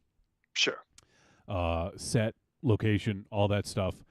So, maybe that wasn't a possibility, but I think I would have preferred to see a little bit more play out, because a lot of it is watching, I would say maybe a third of it, maybe not quite a third, maybe, I don't know, like an eighth or a quarter or something like that of the movie is watching these, these memories of his life play out on TV.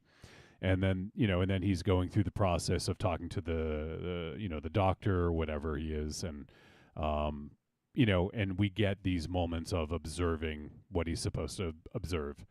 And, I feel like it could have used a little bit more to vary up the action of what happens. And maybe there's some other thing that he's trying to solve or figure out, because it was a bit repetitive, not to the point where I got bored, but I feel like just to add a little bit more variance could have gone a long way to adding some more to this. Exactly. Agreed. Exactly. I feel the same way because after a while I was getting bored because it just got stagnant. It was, the doctor or the scientist or whatever he was. He would come in and he would ask a series of questions and he would repeat himself over and over and over again. And at some point in the film, you kind of hope that maybe this guy's line of questioning would start to trigger this guy, Willem, and maybe dig a little deeper, in his past or maybe something that would, explain to him as to why he's there, because he doesn't believe he should be in jail. He doesn't believe he should be in here. But I was kind of hoping that good point. Because I was kind of hoping that line of questioning would just start to amplify some sort of a response from this guy, and it I mean, yeah, he gets emotional, but not in the way that I was hoping. You know, instead of getting angrier or getting animated, you know, he's starting to crumble like a cookie, you know, and after seeing this guy who's, you know, pretty much of a scumbag, you know, and then next thing you know, he just starts turning into a pile of goo. You know, it just, you know, I guess I wouldn't mind that kind of an arc if there was more to it than just repetitive questioning from a guy with a monotone voice who I'll be honest, man. The guy who played the Doctor, he was just awful. I couldn't stand him. That's the director. I believe he's the director. Yeah, he's the that's the director, director, right? Is he the director? Yep. Is he? Yeah. Oh man, dude, what are you doing? You're killing me here. Yeah. But I think he doesn't believe he's deserving of being there. Which is typically the case in, you know, like someone like this, right? Right. Which, I mean, as the plot progresses, that's a different story. But at least, what I liked, once again, if you're in prison, this is a hell of a lot better. In my head, I'm like, well, how long am I really safe? Like, but I liked the gimmick where they would do the way he measured time. So you're clearly seeing time progress. Yeah. You know, and he has to do this voice recording. Now, part of me, I would probably try to channel some like Robin Williams, good morning, you know, fucking cell block 6. We're coming at you from fucking, you know, the fucking, you know, the saltpeter and the fucking whatever the fuck. Like, he has to like produce to get his like 3 eggs a day, right? Oh, like me, like me. He's a producer. Yeah, Wolfie, you get that ram, boy. Come on, son. You get that ram. You know, like have some fun with it. I would like be a shock jock and be like, hey, you know, fucking coming at you. Well, I imagine it's a little awkward, especially because he doesn't know who's like watching him, and you know, like I hear But what I you're don't think saying. be a dick. Like, have fun with it, because like the dude can't even fire off a couple rounds without someone looking at him. Fire off a couple rounds. You know? Yeah, no when shit, he's like, right? That would piss me off. I know. I was thinking about you. That wouldn't. When I was firing off thinking about you when I rounds. was. That wouldn't stop either. I was thinking you, about you when I was watching that guy jerking off in the movie. Jesus. It's true. I told Oliver. Yeah.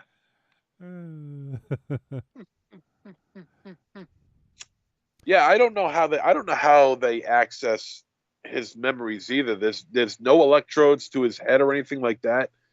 I don't know. Maybe the food that he's eaten might have something to do with it, because it's constantly the same thing over and over and over again. I don't think they did. There is something that I do want to bring up, though. Willem started talking about how, and this might play a part in it, where Willem was talking about how, what was it? Was it hamsters he was talking about? Gerbils? Hamsters? Or rats? Where they were drinking the water, and another set of rats were drinking water that were laced with acid or LSD or something like that. And I'm wondering if him talking about that was like some sort of connotation with what he was dealing with, as well as the being in the next room. That was beautiful dark poetry, I thought. It could very well have been. I don't know.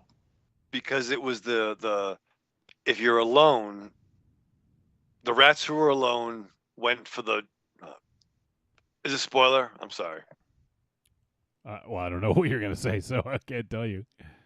Yeah. Yeah. It just it gave the reason for doing one thing versus doing something for another thing. Yeah, maybe we shouldn't say it.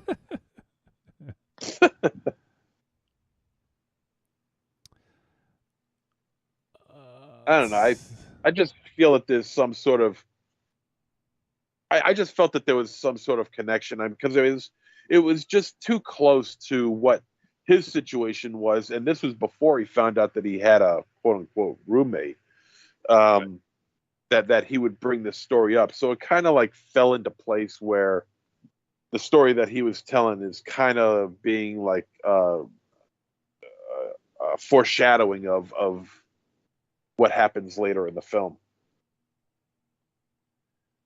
Or maybe I'm just so full of shit. I don't know, but that's how. Well, I think we all agree about that. There's some stuff I want to say, but like, like I don't want to take away from the viewing experience for people who haven't seen it.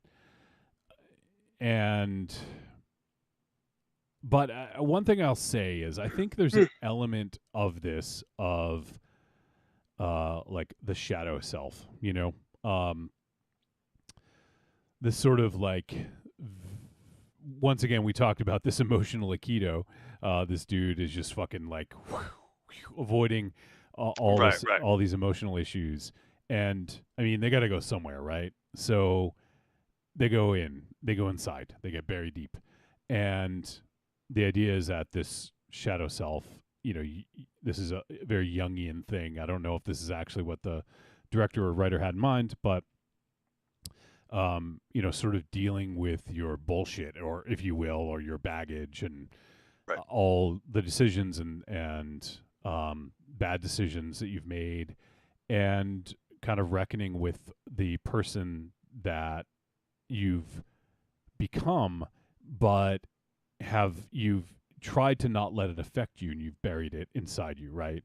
So it becomes this sort of deep, dark, emotional core that you're trying to hide away. But eventually that will, rear its ugly head, so to speak. And then it'll be a reckoning where you have to kind of deal with it. Like, it's just, you've avoided it for so long, and now it's like, you know what, motherfucker, now you got to deal with this shit. And a lot of times they say that I guess like, I don't know if it's like psychologists or whatever, but a lot of times as people get older, they become more aware of the decisions that they've made, especially as they're faced with mortality, and thinking about like, oh man, like I can't believe I did this horrible thing to this person, and maybe wanting to atone for it, or maybe wanting to do something, but the thing is, in this, Willem doesn't have the opportunity to allow age to dictate it. He is sort of faced with these almost against his will, I guess we could say. And it's really kind of what happens from there that really kind of dictates where the movie goes. So I think that, and once again, this is just my interpretation. I don't know that that's actually what is going on here. But it's it's kind of a powerful analogy, if so. Sure. And I feel like one thing that was really telling was one of the questions that he was asked about what he fears. You guys know what I'm referring to? Yeah. And oh yeah, and how the doctor, or Dalesky, I guess is his name. I don't know if he's a doctor or not. His interpretation of that, of like, oh, that's the thing you're scared of, not this other thing. I thought that was interesting. So yeah, I mean, I don't know if I'm going too deep into this, but the other thing is, the adjacent room was basically, there's no light. It was all shadow. So to me, that's kind of what makes that kind of come about. That thought is, well, he's looking into this two-way mirror, or seemingly two-way mirror. He doesn't know if it is. He can see in, but doesn't know if it goes the other way. Right. And, he's able to see in, and I feel like that's kind of also an interesting perspective of self-reflection, right? Of looking inside, of looking internally. So, and realizing what he's done, these actions come back to haunt him, so to speak. So that's kind of where I'm at. That's why, like, I think there's a lot of promise with this, and I like a lot of the concepts and the ideas behind it. And I think that execution maybe wasn't quite all there, but I think that could just be budgetary constraints, and I'm not really getting down on this movie for that, because that's what it is, like, if you have, I don't know, $50,000, like, you're not just going to magically, you're not going to go to a fucking casino and try to double it, like, right, because then you could end up with nothing. But I feel like for what they had, whatever the budget was, I can't seem to find it anywhere, but I'm guessing that this is under 200,000 maybe, American dollars. So yeah. But I think what they pulled off, I think, is a pretty cool idea, a pretty cool concept. And I really feel like this would be, I'm not saying that this should be remade at all, but I think that there is kind of a cool thing here that if there's a bigger budget, maybe more time, I feel like it could be something really special, like an Evil Dead 2 type thing. Oh, well, I don't know about that, but well, no, I'm not saying the level, but what if you could take, if this was the tryout? Yeah. What if you had more of a budget to do it on a slightly larger scale? Yeah, I hear you. And expand on the story a little bit more character development. I mean, because this is only a 77-minute movie with some character development. Stretch out the story a little bit, but not to the point where you're padding time out. You can make this an 85, 86, 87-minute movie. Yeah, even 90 minutes, I think. 13 more minutes. But the thing is, you'd have to add some more variety to the actions, Well, that's what this movie needs, is more variety. Because, like I said before, this movie does fall pretty stagnant pretty early on. It really doesn't change that much, And when things do think that you think they're going to get interesting, they still just become rather stagnant. There's just areas where I'm thinking to myself, okay, things are going to start happening. It's not a slow burn film, by the way. But I mean, whenever I feel like there's something that could very well be happening that can, up the ante in this film a little bit, it just continuously falls flat for me. And it's a shame, because there's something here. There's a story here. And it's a good story. It's not an original story, but it's a good story. Yeah. And I just kind of wish there was a little bit more of it. Yeah. I think we're all kind of saying similar things about that there's a lot of promise here, and there's some really interesting things that they do, but ultimately it left us wanting a little bit more. So I think there I'm hesitant to talk about. So there's some effects, some makeup effects that was done in this. I won't say what, but I feel like that was really successful. I don't know what you thought, MZ. I know you're a big fan of practical, but did you have any thoughts about the practical effects in this? Are you talking about that big practical effect? Yeah. The one character. Yeah. Okay. Yeah. I thought it was okay. There were some finger extensions that I just wasn't too thrilled about. As I'm watching, I'm looking at it and I'm like, yeah. But I mean, it's not a bad looking thing. if I could be vague on that, explaining it like that. It's not terrible looking, but I could see where the makeup ends and begins. Yeah. And that's unfortunate because this thing that I'm talking about is it can be interesting. Yeah. It just, for me, it just isn't. It's a shame though.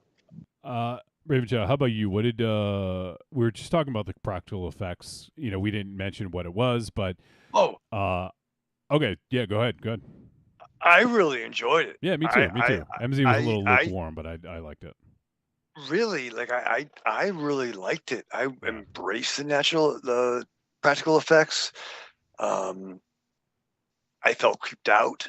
I didn't know what I was looking at sometimes, and I was trying to guess. Oh, maybe it's this, maybe it's that, and I thought there was some really funky scenes, and the way it without spoilers, it worked for me. Yeah, it did. Yeah, same, and I like how it sort of like developed, right? Like it it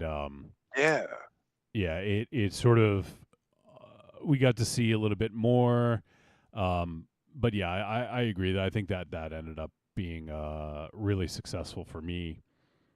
Sounds like MZ was a little lukewarm, but it seems like it worked for both of us. And one thing too, like I get this was not a long movie, and there could be more variety in what was shown, but I think, which I do agree with, from as a film watcher, but I think we weren't watching a film; we were watching an experiment. And I think, fortunately, as of this recording, I've not been in prison. That could change next week, but as of today's date, but I would think that's the gimmick, is that there's a lot of repetition, and that's what's causing these characters either break down or break through from a psychological point of view. Yeah. So, I mean, we weren't supposed to have peaks and valleys of progress. We were supposed to see either the downfall or the rebuilding. And that's when I think, when you truly see the full scope of how much time's passed, you really get into that character's head. So while it might not make a more of an exciting, hour and some coin, I don't think they were telling that kind of story. Does that make sense? Yeah. I mean, it does to me, so. Yeah. Well, can you repeat that? No. No. Is there anything else you guys want to bring up? Because I know we're a bit vague on purpose, so I don't want to go too deep into, down a rabbit hole in trying to, avoid spoilers. But anything else you guys want to bring up about this? Well, I when I was watching this, I felt like it was like the first, what would I say, maybe 15 minutes of the movie Old Boy. That movie immediately popped into my head, and it's just a long version of the first 15 minutes of Old Boy. And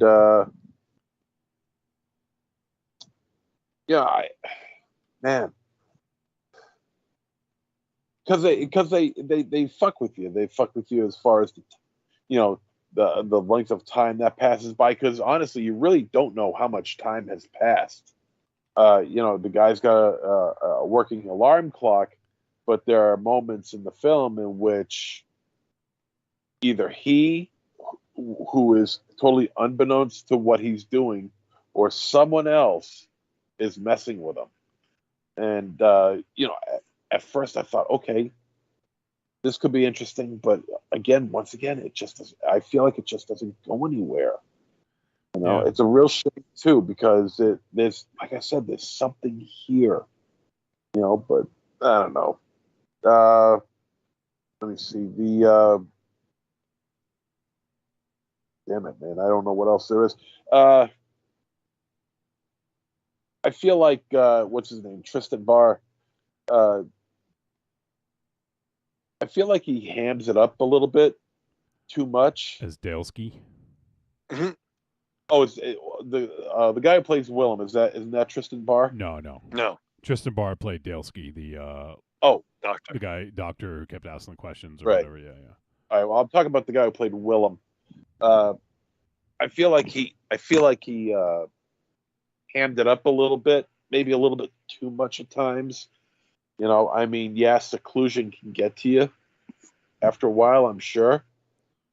But it's not like he's completely shut out. I mean, he has people bringing him his food. He has the doctor coming in, talking with him, even for a shorter period of time as he does. You know, I mean, at least he does have some sort of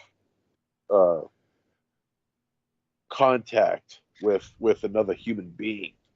But they did deal with that where he tried to engage with the person that brought him food, and that didn't work out so well. Yeah. And when he tries to engage the doctor, it kind of brings him pain. Like he's struggling to find some humanity, but it's so clinical. From what I took from it. Yeah, I mean, I don't know. I just feel like there's really no, and I really feel like there's really no solid conclusion to this movie. No, I didn't feel it, you know. And there is a, I don't know if you guys caught it or not. There is a post-credit sequence. Yeah, I did see that. Oh, is there? It's brief. Yeah. Yeah. Yeah, it's only a few seconds, but there is one there. I felt the ending, I'll tell you that much. But that's what I think. All right. So I think we can probably go to the verdict on this one. And let's find out what we all truly thought. Trick or treat, baby. I wonder if people would say you're a trick or a treat. Trick or treat, motherfucker. Oh no. Busta didn't show up because I forgot to reload the picture. So for those watching the live feed, sorry, there's no Busta Rhymes for the trick or treat, motherfucker. I'll have to fix that. All right, let's do verdict. We'll let you know whether the film was a trick or a treat. Any final thoughts? And we're going to kick it off with Monster Zero. There is a story here, but it needs more than 77 minutes. You need more character arc. You need more character development, maybe a longer movie of this can come out at some point. But as of right now, at 77 minutes, it's just truncated too much. It needs to be longer because there's no like fat in the film. I mean, there's a story here that needs to be told. It's being told, and in the adequate amount of time that it needs to be told. But it needs more. The character development on his family, I feel, was kind of stagnant as well. It just felt like it didn't go far enough. Not that I'm asking for blood and violence and gore and all this other shit and action, suspense, intrigue, maybe a little bit of romance. But that would be a very different picture. Yeah. But maybe a few laughs here and there. I don't know, but I just felt like every time it felt like it was going to go somewhere, it just stopped in its tracks and it turned ass the other way. But there is something here. I just wish there was more of it. And there's some, the acting has a lot to be desired from everybody. I'm not even going to single out the doctor. Everybody. The acting has a lot to be desired for. It's not scary. I didn't feel that there's any real solid ending.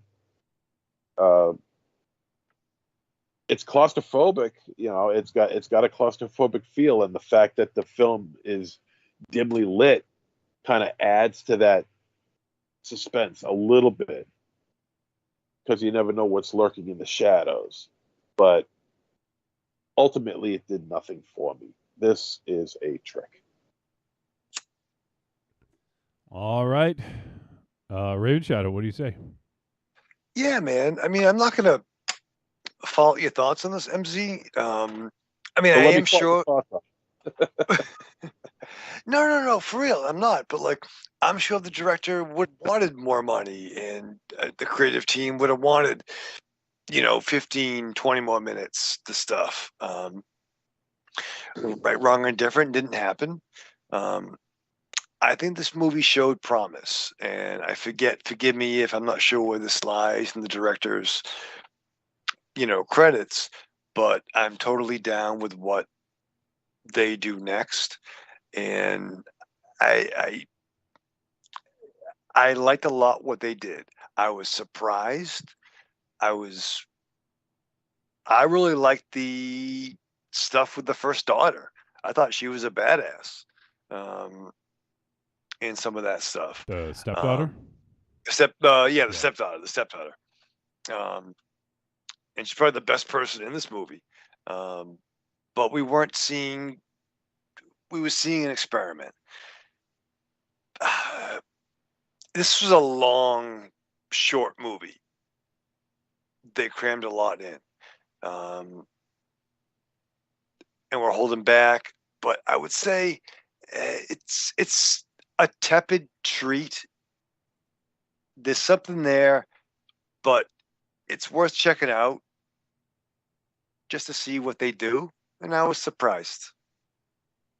What are you going to do? What are you going to do? I mean, really. That's the question. What you going to do, brother?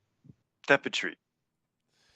All right. So for me, I'm gonna go treat on this. This isn't like a full blown treat. It's not treat of the highest order. Probably not going to make the top 13 the end of the year. But for me, there was enough interesting stuff going on, and especially just trying to do something like this. I really did appreciate. So. For me, yeah, I'm going to go ahead and say that this is a treat. I think, if Tristan Barr gets a bigger budget, maybe more time to shoot, I feel like there's definitely a really great picture out of this director. This definitely shows promise, and I feel like it's a very well made movie given the constraints, right? I know MZ was talking earlier about Peter I almost said Peter Gabriel. Peter Jackson.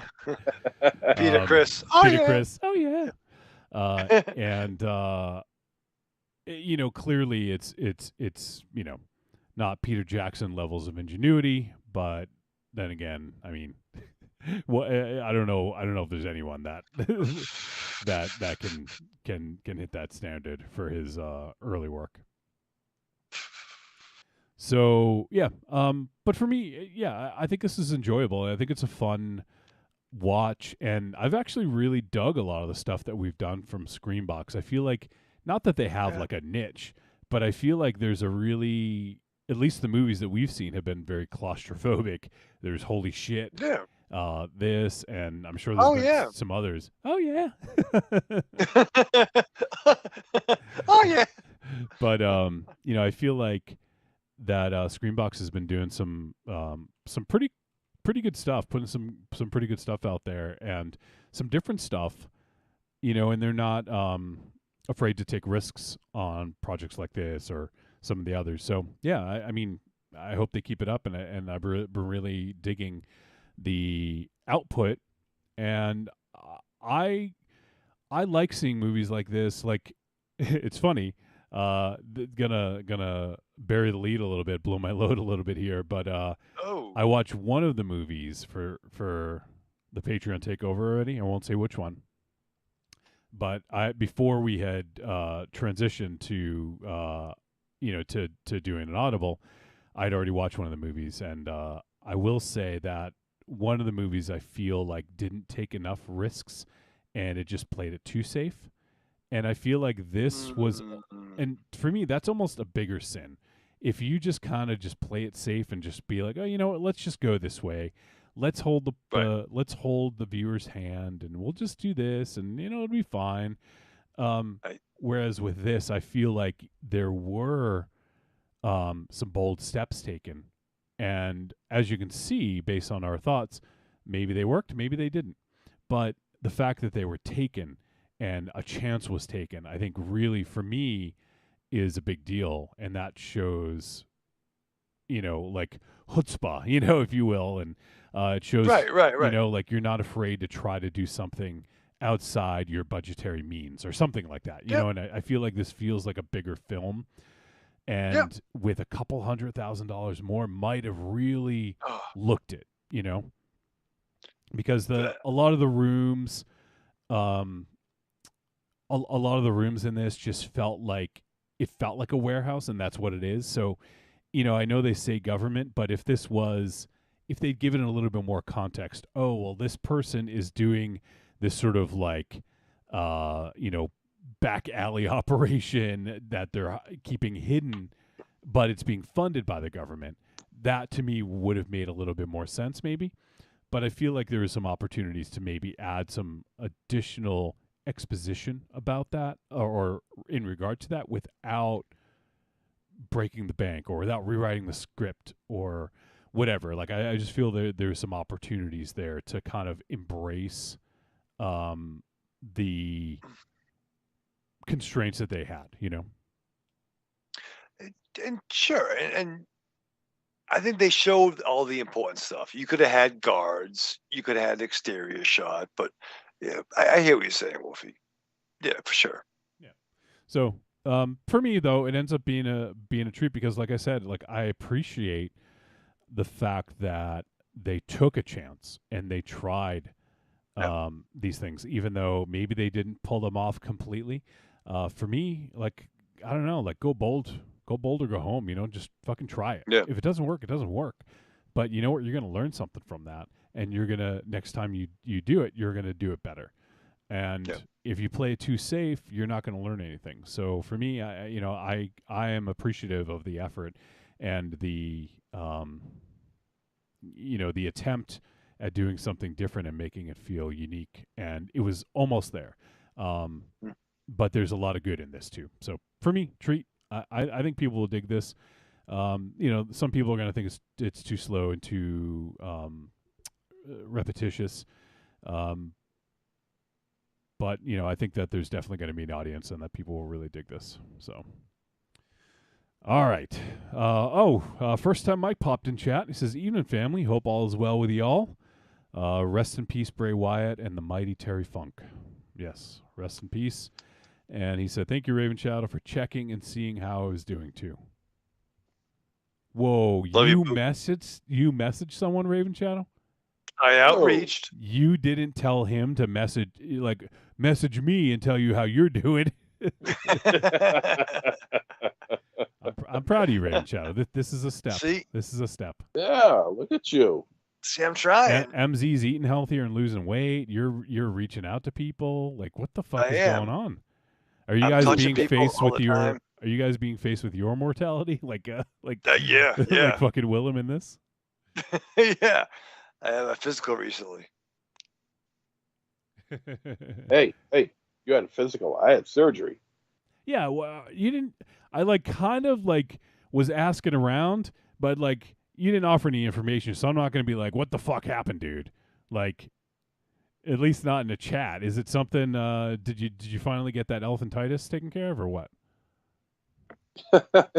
Yeah, I got a trunk added to it now. Is there anything you want to talk about, or is it a private matter?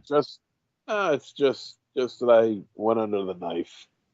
And, Well, I didn't fucking know that. Yeah, of course. I wouldn't have known if he mentioned it in our fancy baseball chat, just like off the cuff, and I'm like, what?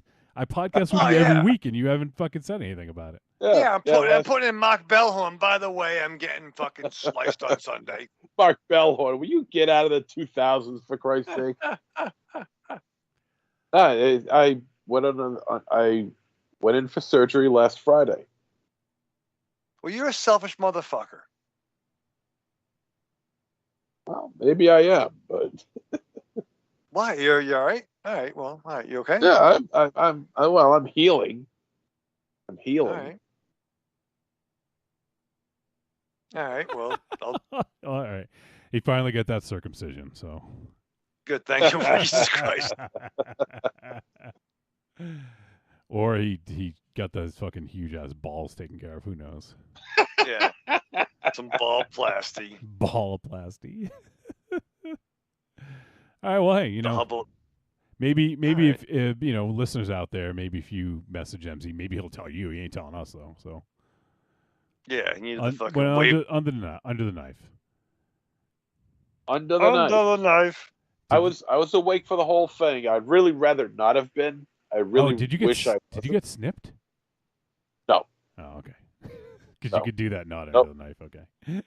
No, I could still go out there and impregnate. Oh boy. Jesus Christ. That's wonderful. Patreons, kick in for MZ's. If anyone wants anyone wants to get pregnant. No, that's not what I'm advocating. Yeah, who wants to? Yeah, text me.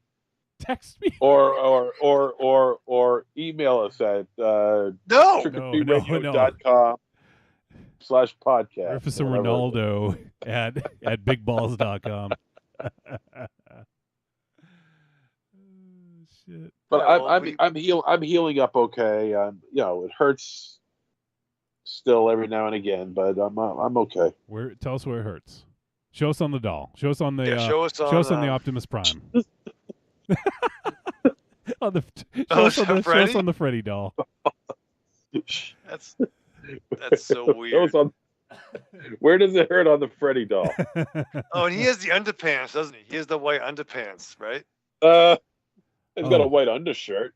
Oh, maybe he finally got that anal flap removed. Oh shit! Oh boy, are you taking his pants off? What's going on here? Wow. Nobody will know. No one will. Your guess is as good as ours. So this week, Freddie goes to the bike shop. Freddie goes to the bike shop. Oh man! All right, that's just terrible. That's wow. I guess I'm up now. Oh, look at his head. All right. Well, this is not great radio. So. No. Yeah. By the way, I fixed. I'm okay. Well, we didn't ask you you're okay. We don't care about that. Yeah, not anymore. We just want to know what happened. We want to know what gets snipped. All right. Good. All right. So we do have one voice message, and I think it's going to be some thoughts about the movie. So I'm actually curious to find out. Let me go ahead and load this up over here. And I think it's just the one. There we go. All right, let me just double check. I think it's just the one for now. Let's go ahead and check in with our main man, Dangerous Donnie Davis. Hey everyone, this is Angry Townsman on Discord, or Donnie. Just finished watching Subject and not real sure I liked it. Kinda knew the downer turn it was going to take before the halfway mark, so didn't really, without spoiling anything, didn't really care if the subject or the person viewing the subject got out of it. So I'm gonna have to give this one a trick. It didn't really do anything for me. Hopefully, y'all liked it better and have a good discussion on it. I just didn't do it for me. All right, Donnie Davis. Hey. Yeah. That's how it goes sometimes, right? And, well, you're pretty judgmental, aren't you? Donnie said, I did in the email, he said, I didn't articulate my thoughts well, but here you go. I thought you did. Yeah. I mean, I definitely got the idea of what you're getting across. So, that's one of those things. That's kind of what I was saying. Like, I think it'll work for some people and not for others, and that's fine. Yeah, I mean, look at us. I mean, we ran the spectrum from trick to what did you get? Barely a tepid trick to a treat. Yep. So tepid treat. Yep. So yeah, tepid treat. Tepid treat. All right, so that is going to wrap up our discussion of subject. Now, next week, we've already announced this because it happened last week, but next week we'll have our Patreon takeover, and we'll be joined by Double D. And Double D has selected 2 movies for us to discuss, and that is The Monster Project and Down a Dark Hall. Now, The Monster Project, I think these are both from 2018 or Monster Project says 2017, and I think it got released in 2018 though, if I'm not mistaken. And it's on Plex and also on YouTube. But I watched. I think both these movies are on YouTube. I watched one of them on YouTube, and the ads were fucking driving me nuts. So I think I would rather rent these than watch them with ads, because they don't, like, the ads are just placed in the worst fucking spots. Like something big is about to happen, or like there's a reveal or something, and then it's like, fucking advertisement for a dude getting in an accident and hiring a fucking lawyer or some shit, Yeah. Feinstein and Fugazi. Yeah, Feinstein and Fugazi. Yeah. Who fucking cares? It's like, I get it. Like, I understand if you're gonna have ads, like, but maybe curate where they go. Like, right. Have somebody fucking keep an eye on it and set a fucking mark for where to put them.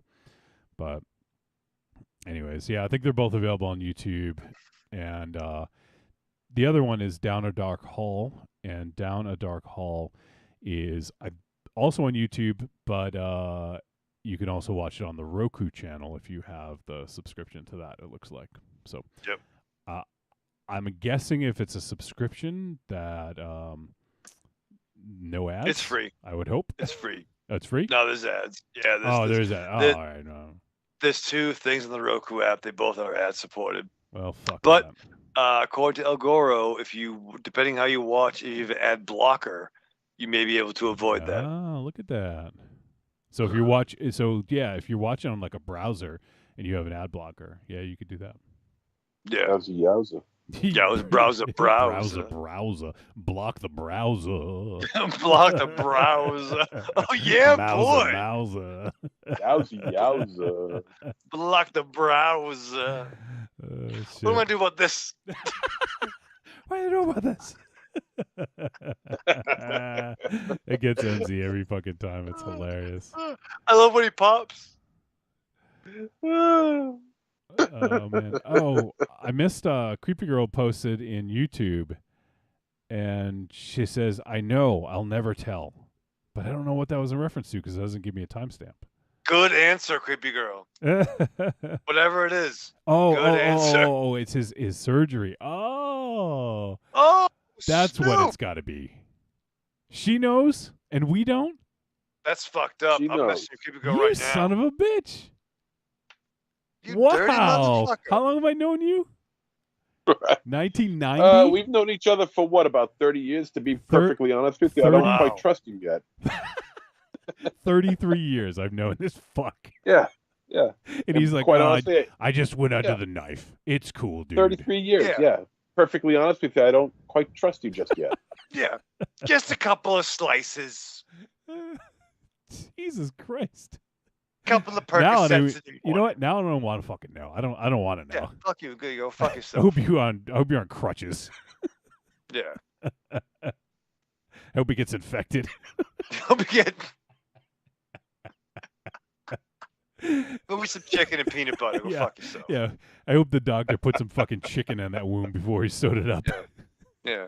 Put some shellfish in there too. See what happens. Some turkey. Yeah, put the turkey in there. Hey, I can eat turkey, so screw both of you guys. Yeah, I forgot. Hey, he could eat chicken, except he might choke on it. Yeah. Just cut it real good. That's a likelihood. Oh man. Okay. No. That's Okay. it. No. So- No. Okay, Okay. okay. No. Okay. That the show's over. What are you gonna go tell Creepy Girl all the things you didn't say on the show?